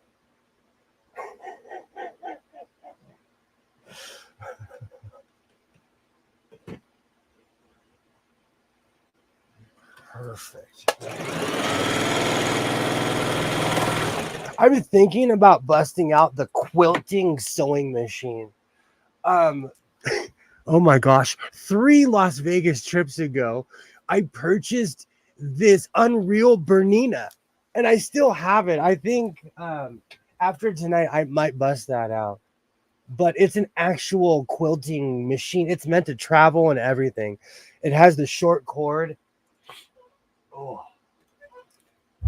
I never could do the whole phone as a planner thing for that reason. I got to actually write it. Same. There's no way. Like, I don't know. I like physically writing. No, that's perfect. Oh, I like that design even better than the other one. I'm a tactile person though. So I like writing things down. I consider it like an exercise. I grew up around a bunch of quilt mines, real life quilt mines, but my brother, I'd walk up to him when I was younger and I'd be like, look how buff I am. And he would go like this. And he would be like, you need to work on your brain more. But it's true.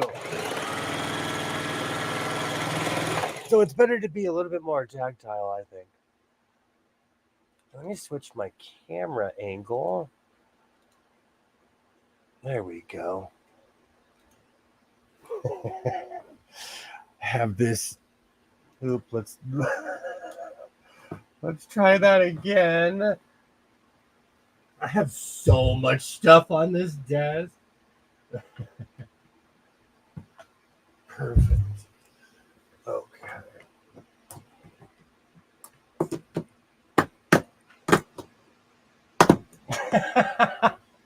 Perfect.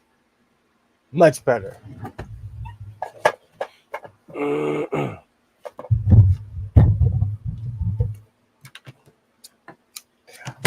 I'm not necessarily like, and it's weird. It's not like I'm sitting there planning out every moment, but I do write things down and it helps me remember. It's the strangest thing where I think it strengthens my memory. It's the weirdest thing. I remember everything, but I think it's because I write things down.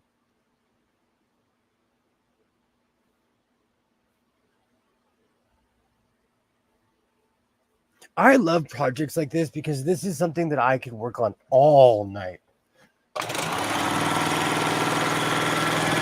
I'm a bit of a real life insomniac.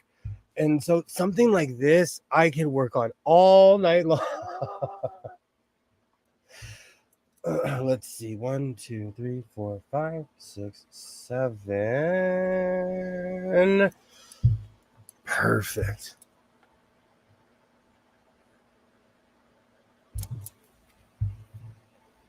I'm just randomly reaching behind and grabbing patterns.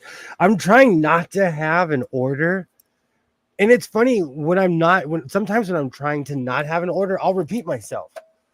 It's so funny how much of creatures of habit we are. Even in unconscious, even when you're not paying attention to it. So I'm trying to make this random. Awesome.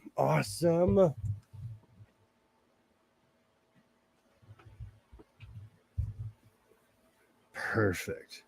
I might bring a bunch of my shapes over here. This is a project where I am spread out all over the place. Some of the materials that I'm using, I purchased 5 or 6 years ago. It's funny when I see certain material because I'm like, oh yeah, now I remember what happened to you. 2, 3, 4, 5, 6, 9. I think this is equal with the other. Perfect.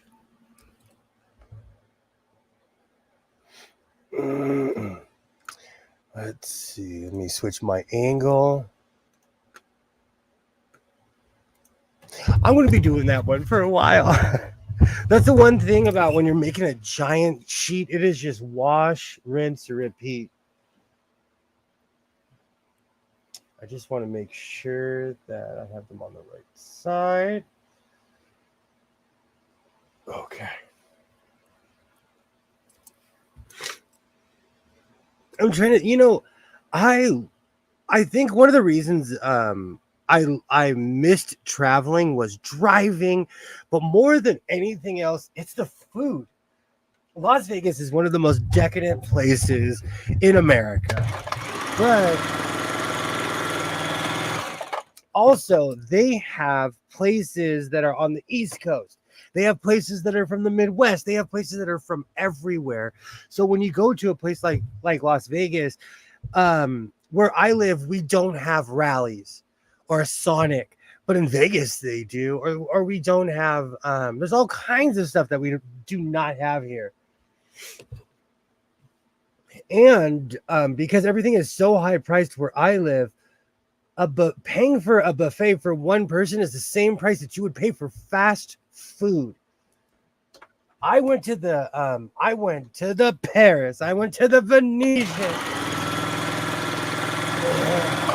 and it was shocking to me that it was the same price as fast food here. I'm back. What are you making? I'm making quilt pants. And now I'm just lining up all my strips right now. And when I'm done with that, I'm going to cut my shapes out, and then I'm going to line them, and then I'm going to assemble my pants.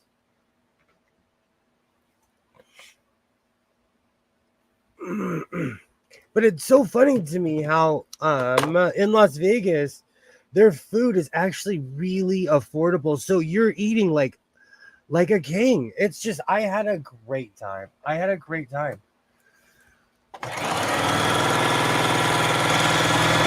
But again, where I live, prices are really high. So going to a tourist town and everything's cheaper, that's really sad, but it's true. I love Bonanza, for the record. It's still blowing my mind. Fast food is so expensive there. Somebody I know went to McDonald's and got a regular burger, a Big Mac, fries, chicken nuggets, and a drink for $12.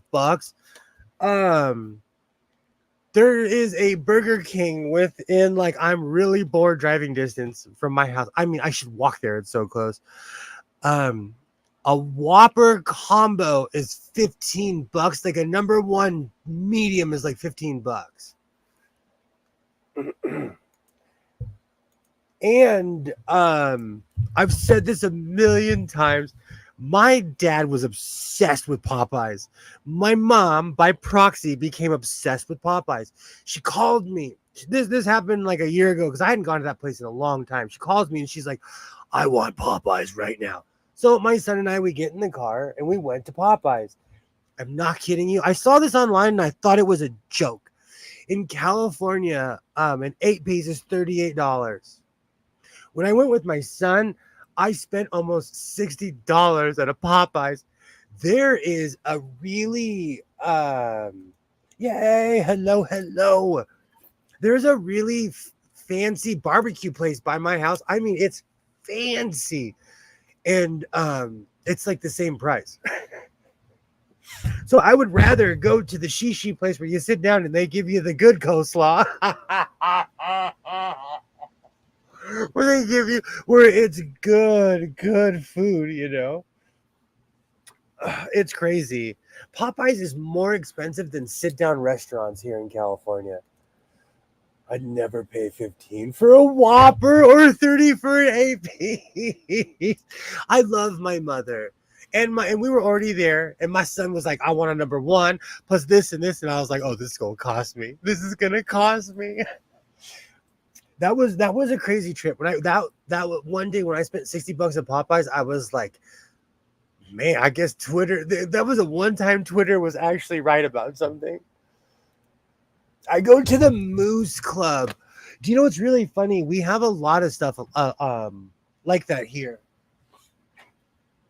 because of the high prices. Even I can't stand the lines, but our Costco and Walmart have gas stations, and they're cheaper if you're part of their organization or whatever, or if you have Sam's Club, basically. Costco too. Costco's gas is cheaper. You just have to have patience to sit in a unreal line. I don't know how people do that without fighting, honestly.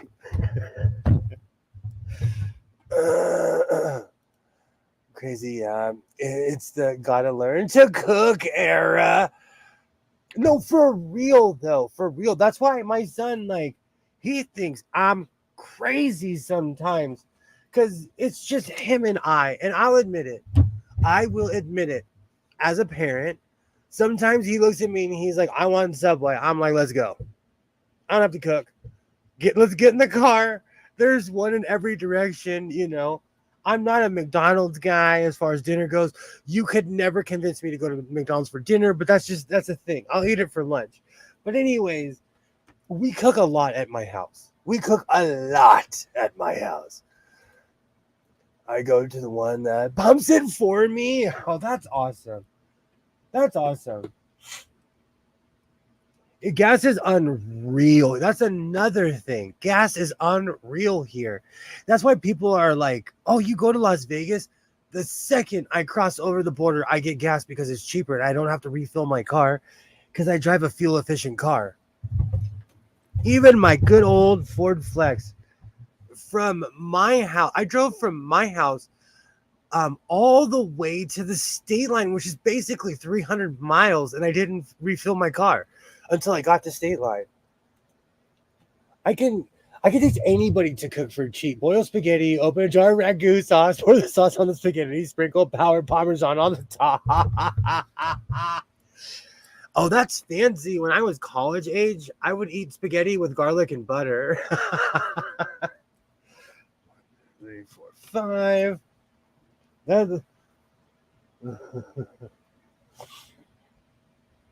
I went through this hardcore when I was college age. I went through this hardcore phase where I was obsessed with garlic butter and spaghetti. Well, in the actual, spaghetti noodle. Yeah, it's difficult when you have kids. It is. They just fleece you. When you have kids, you get fleeced. Absolutely. Absolutely. But if you think about it, a lot of the stuff that's like where I live, okay, Vietnamese pho is considered a delicacy.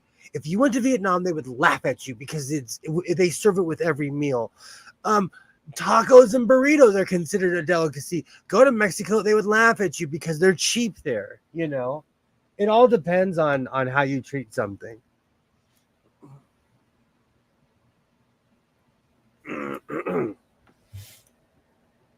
Even at my brokest, I still made sure I eat good. If you don't eat good, you ain't going to be able to climb out of the hole you fell into. I tell my son that all the time. Because he thinks that the energy I have is coffee. It's not. It's the fact that I ate breakfast. And I will go down on that hill.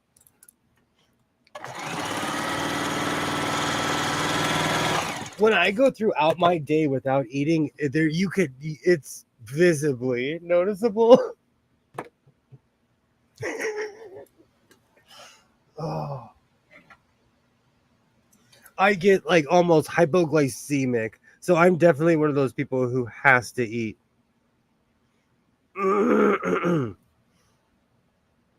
See, we're back to me giving advice. Hold on, where are my glasses? Where are my glasses? Take your vitamins, kids, like Hulk Hogan used to say. Take your vitamins. Oh man, those were the good old days, Hulk, before we knew who Hulkster really was.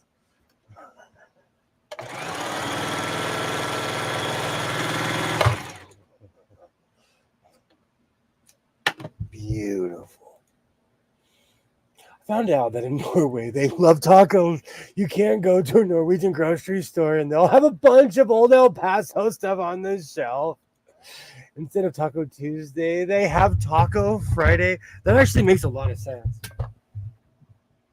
I actually dated someone from Norway, and it shocked me on how much we ate Mexican food. That makes a lot of sense. But I'm one of those people, you don't have to convince me for a good Mexican restaurant. I'm like, let's go.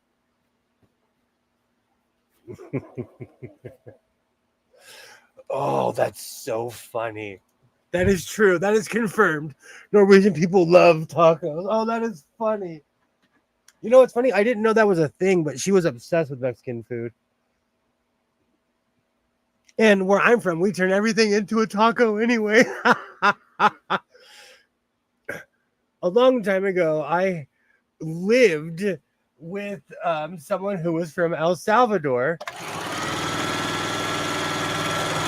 And we lived near a 24-hour all-you-can-eat Chinese buffet. And they had this lunch special where you can get anything that you could put in a tray. And her and her friend thought I was crazy because I would get the Chinese food and put it in burritos. It's just tasty. It's good. It was good.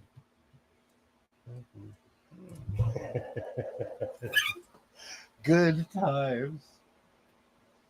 But places like that really don't exist.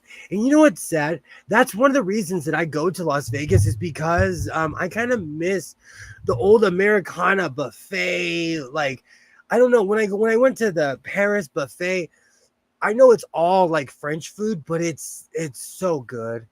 Well, and I'm a breakfast guy. I know we've had this argument. I'm obsessed with breakfast. I can eat breakfast any time of the day. So when I went to their buffet, I was like, "Oh, it's breakfast time," and it was worth the drive. I live in a camper next to that buffet. Inquire about weekly rates. Oh, whoops. Did you see that Hulk Hogan has a beer now that's basically taking advantage of the Bud Light debacle? Okay, I'm gonna as somebody who idolized just some people from they were just bad people.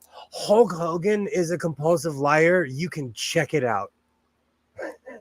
There are things that he said live that never existed. There's things that he claimed.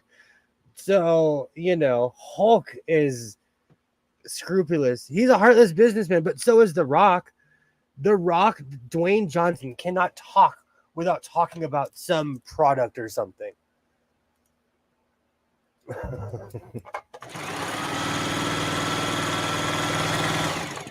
I think that's a byproduct. Hulk Hogan also looks like a piece of chicken that's been a few minutes too long in the fryer. And for the permanent record, I've seen Hulk Hogan in person quite a few times. He's my color. I have to find the SmackDown. I was sitting close enough where you saw me on television. He walked past me and I did this. On TV. I will find that clip. Oh, it's from a SmackDown in the that was 24 years ago. It was from the early 2000s in Anaheim, California. I was wearing a Kurt Angle t-shirt. Oh, good times. Good times.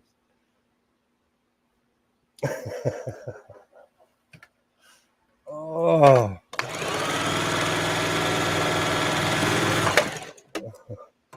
Beautiful. Beautiful. I'm going to remember that forever, Kilroy. Where's that comment about Hulk Hogan? Oh, it's right here. It's like in my face, and I have my glasses on. I love this comment. This is comment of the evening. I'll be right back. Pepsi's calling my name.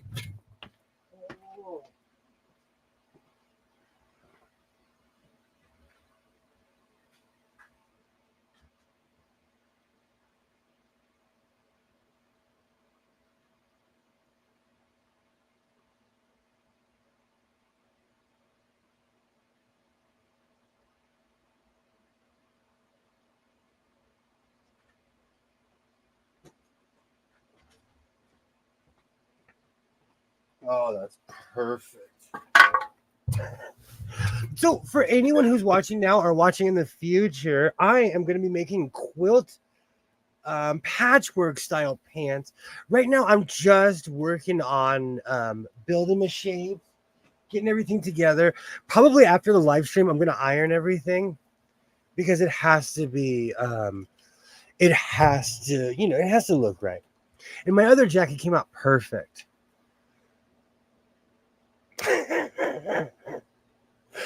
I have become obsessed with this stuff again, like I am 8 years old. It doesn't have the caffeine it did 30 something years ago, but this stuff is still good. It's still really, really good. I didn't know they sold that stuff in gas.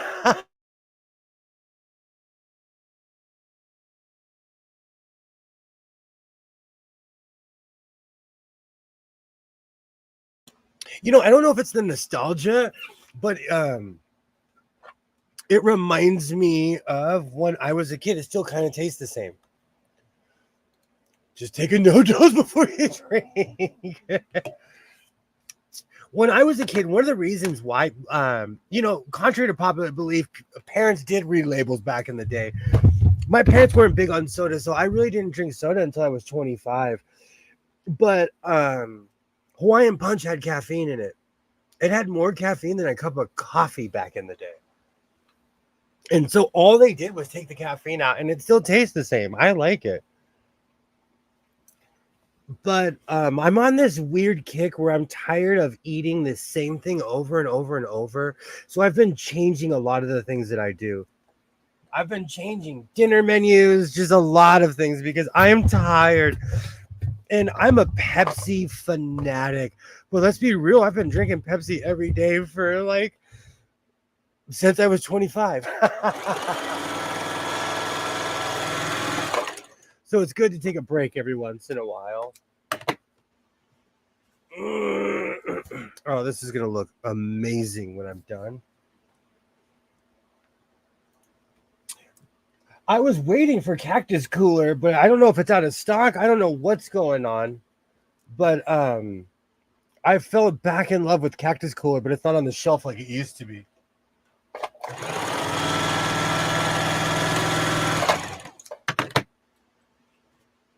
Perfect.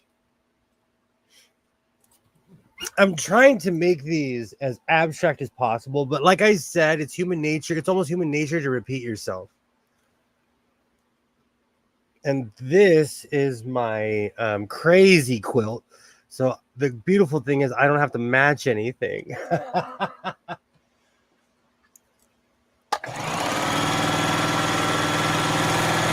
Perfect.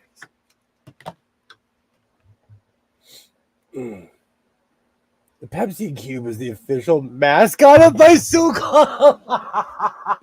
It's so true. It's so sad. We were at the grocery store today, and I looked at my son. I was like, "Do we need Pepsi?" And he looked at me, and he's like, "Bro, we have 3 cubes."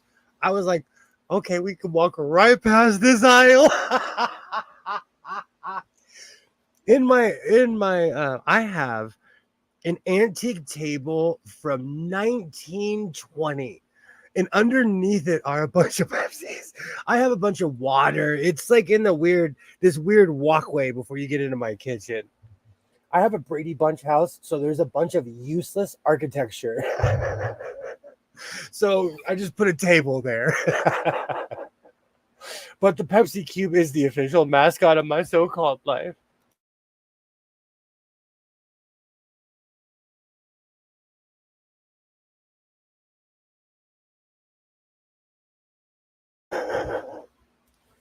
That stuff is way too good.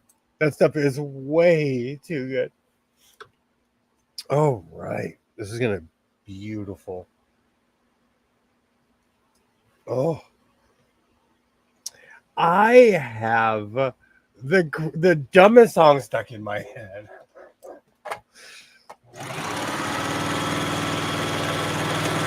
When I was at the grocery store, they were playing this song, and I was like, I know that song. What is the name of it? And when I got home, I typed in the words to it, and it was that Robbie Williams was in the group. It's a British band, but it's I want you back. I want you back for sure. I was like, oh no. I watched the video and it reminded me of like the late 90s MTV, and now it's stuck in my head.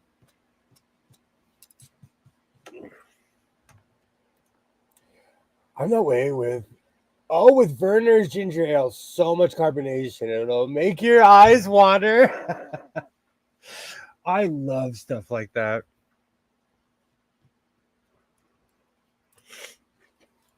Oh, I don't know. It's weird. It's one of those weird things. I like when it comes to sugary drinks, I really didn't get into sugary drinks until later in life. So I feel like I'm overcompensating because I had really, really strict parents and the funny thing is, when I was out in the real world, I didn't even have a taste for soda. People always make fun of Mormons, but there's a lot of people that grew up like that. I grew up like that. So I feel like one of the reasons I drink Pepsi and all these sugary drinks is because I'm overcompensating. Because as a kid, I didn't drink any of this stuff. The only sugary drink I drank was Kool-Aid. 3, 4, 5, 6, 7, 8. I need to add one more. But that's my crazy theory about why I drink all these sugary drinks.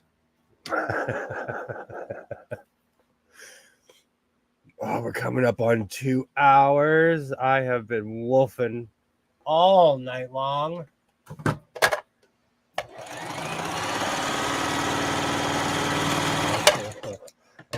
I promise you, I will actually have either a finished project or something to say. Well, I'm sewing right now. Oh, man.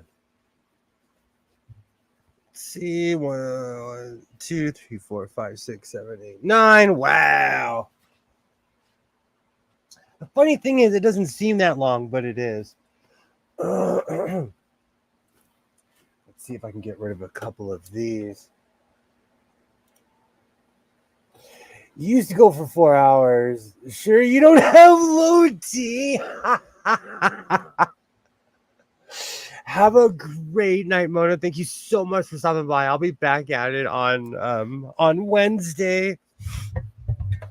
I'm gonna have fun sewing this. Do you know when I do projects like this, I love it because it's just me hanging out at my sewing machine. I think I need to get into quilting. Oh, that's going to be so crazy. A year from now, my so-called quilting. Have a great night, Mona. Thank you so much for stopping by. I was almost scared to get into quilting because I knew I was going to fall in love with it. I have one of the worst made quilts ever up on my wall of shame over there. And I made that 5 years ago. I was just bored. But I never put any backing behind it or anything, but I've grown since then.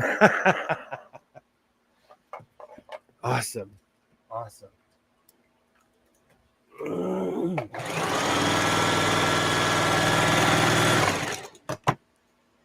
You know, and it feels good to get rid of all these scrap pieces too. I have a ton of scrap pieces. This is from an old placemat from my grandmother's house. Everything gets used here in the house of sewing. It always makes me laugh when I see something from my grandmother's house because she had so much stuff that like no one even knew about. People were fighting over everything and she just had bolts of fabric. She had all kinds of crazy stuff. Oh. beautiful. Did you see Aerosmith? You know what's really funny? I think Kilroy knows I've seen Aerosmith 4 times live, and I'm not a Kiss fan, and I went and saw the tour with Aerosmith and Kiss. It was kind of funny because Kiss is considered an LA band, and half of the stadium walked out. I heard that the other day. I think it was either yesterday or something. You know what though? How old are they though? Alexa, how old is Steven Tyler? Steven Tyler is 76 years old. 76 years old.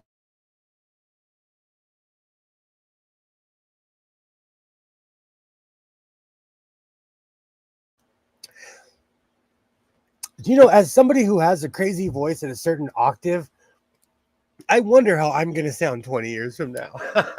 You can only hold your voice to a standard for so long before you fry your voice.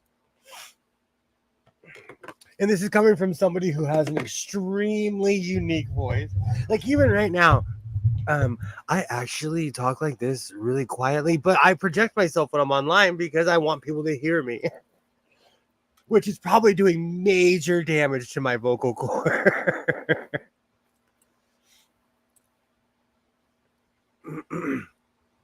It's sad when someone like Steven Tyler retires, but you know, can't go forever. I talk about this all the time. Does anyone remember big bands from the 1920s? Or jazz musicians? Jazz was king back in the day. I guarantee the average person could not name 6 or 7 jazz musicians, you know? Average person. I know we're all above average here. The Camels are gonna catch up with you, and you're either gonna sound like Morgan Freeman or Obama. Every smoker I've ever known has said that to me. I smoked Camel non-filters for almost 10 years. And every smoker I've ever known has said that to me, that like, oh man, those are gonna catch up. They will. They will. I had fun getting there, though.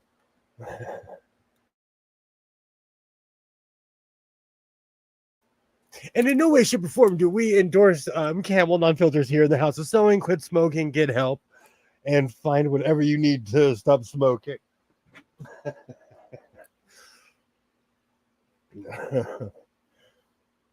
I have the lung capacity of a cigar smoking 70-year-old man, so I am no one to judge.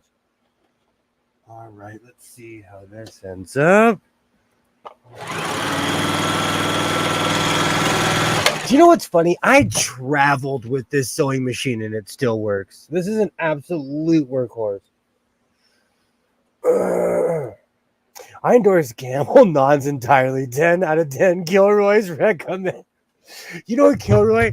You remind me. I listen to a lot of old timey radio, and it's weird. They'll have like Mrs. Brooks will come on and be like, "Don't forget to give plasma." You know, she's talking about World War II, but they'll also have doctors on there, and it's like, "I'm Doctor blah blah blah blah," and I smoke Camels, and I'm like, "Bro, history has proven you wrong." Oh, and they leave those commercials in because it's authentic. You know, it's extremely authentic.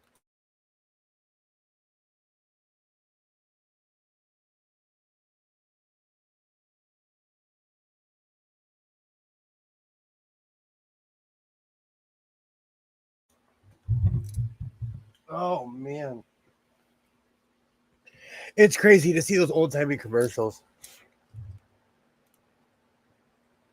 They'll tell you to go out the next day and buy a carton. They were serious with the advertising back in the day. Okay, so CBS has been accused of basically mind control because on Paramount Plus, they force you to watch their commercials unless you don't want to pay more. And when I'm listening to old timey radio, they put product placement in everything. I was listening to the Jack Benny show, and they're like, you should buy blah, blah, blah, blah soap. And they did this whole skit about the soap. But really, the only reason they're talking is just to sell this product. Nothing has changed. Over the years, nothing has changed. We would say that asbestos is good for you if we could get people to buy it. Like, as humans, it's weird, the things that we say and do to each other, knowing it's false.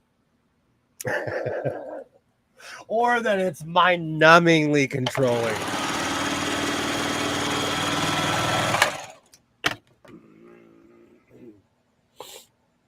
It's crazy how it's crazy how it's exactly the same how it was in the 1940s and how it is now. It's the strangest thing as far as product placement and doing and saying certain things. Oh, this is going to be perfect when this comes out. And I know quilting isn't necessarily the sexiest thing on earth, but this is going to be amazing when I'm done with it. I'm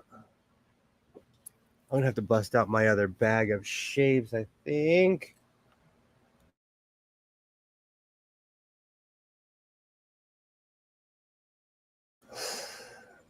Asbestos is legitimately a wonder material. It just sucks that it gives you cancer. Do you know it's so bad? Like, they will pay you extra if you're willing to, because there's a lot of places where we're still removing it from places.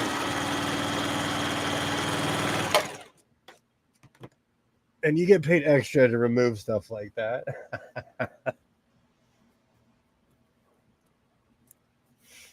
All right. I gotta start using. I have a ton of these. I gotta start incorporating these in there. I think though, like with human beings, we experiment with everything, and not everything is gonna be a winner.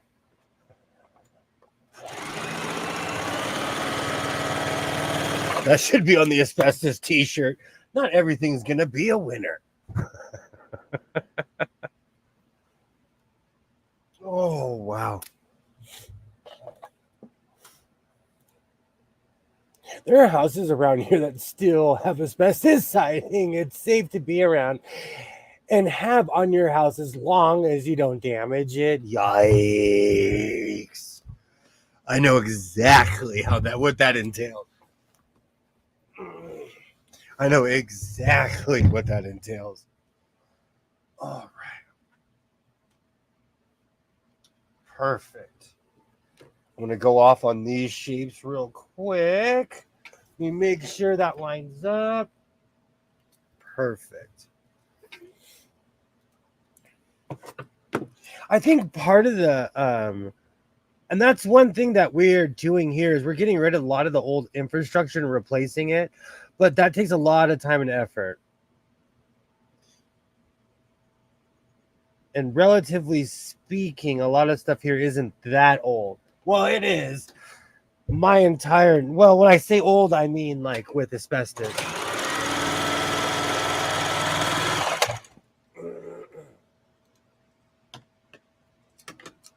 Perfect.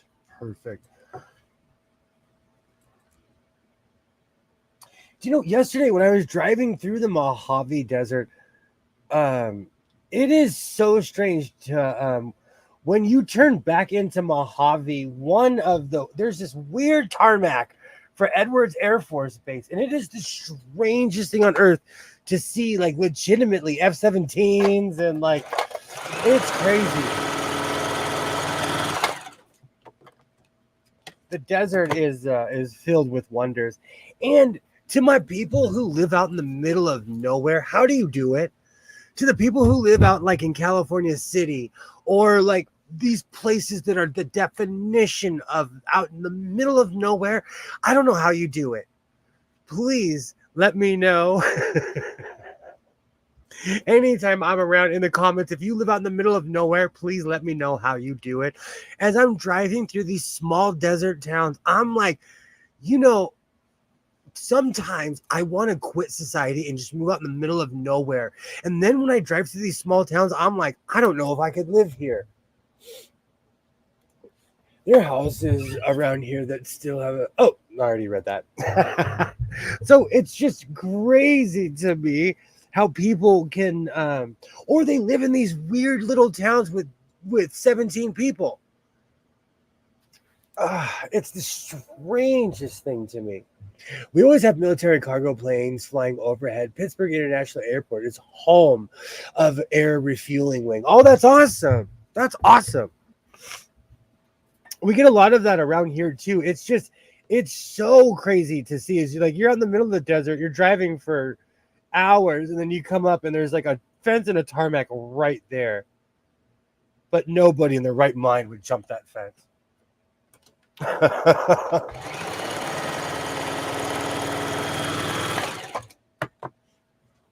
It's the strangest thing. Part of me wanted to pull off in one of these weird cities just to see what they look like. But it's different. You know what's so funny? Going there, I'm an explorer. I'm all in high spirits. I'm ready to go. When I'm on my way home, I'm ready to go home.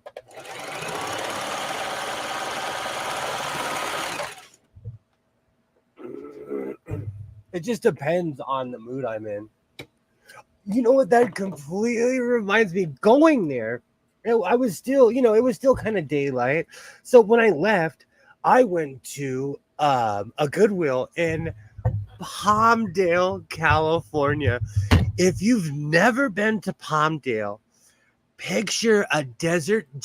It's literally a city surrounded by cactus. It is the definition of out in the desert. It is the only place where you can legitimately walk out in the desert. You could be in Palmdale and just start walking and be like, where are you going? I don't know, man. I don't know. So I Googled a Goodwill. It was right off the freeway. Desert towns are different. When it says right off the freeway, you're driving for 6 miles. So I go to this Goodwill and they had some things. I bought a few things. I was perusing because I had time. I was going to Vegas. I was early. It only takes a couple hours to get there. I drive fast. So I get there within 3 hours because I drive at light speed. And then I asked the kid at the counter, I was like, hey, are there any Goodwills around here? A local looks at me and says, it's 8 minutes that way. On this road? He said, yeah, on this road. I must have gone 20 miles before I realized that 8 minutes had passed. So wherever this mysterious second Goodwill was, I will never know because I did not find it.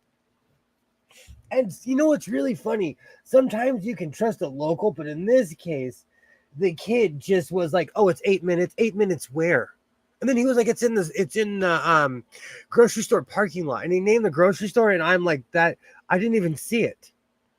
But in the mind of a local, it's different than someone who's not from there, you know.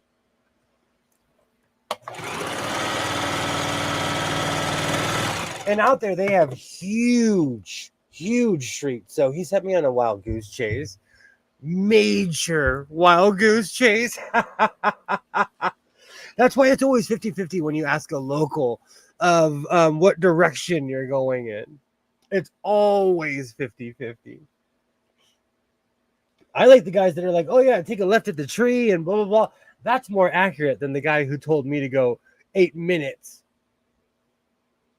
And you know, now that I think about it, I probably went in the wrong direction.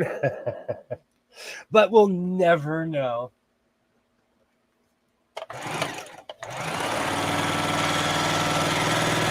But it was a fun detour, and I made it back to the highway. All right. I'm going to be quilting all night. I had a great time showing off all the crazy stuff that I bought in Vegas. I will be back at it on Wednesday. I'm a bit out of it because I had a lot of fun this weekend. Oh, I had a good time in Las Vegas.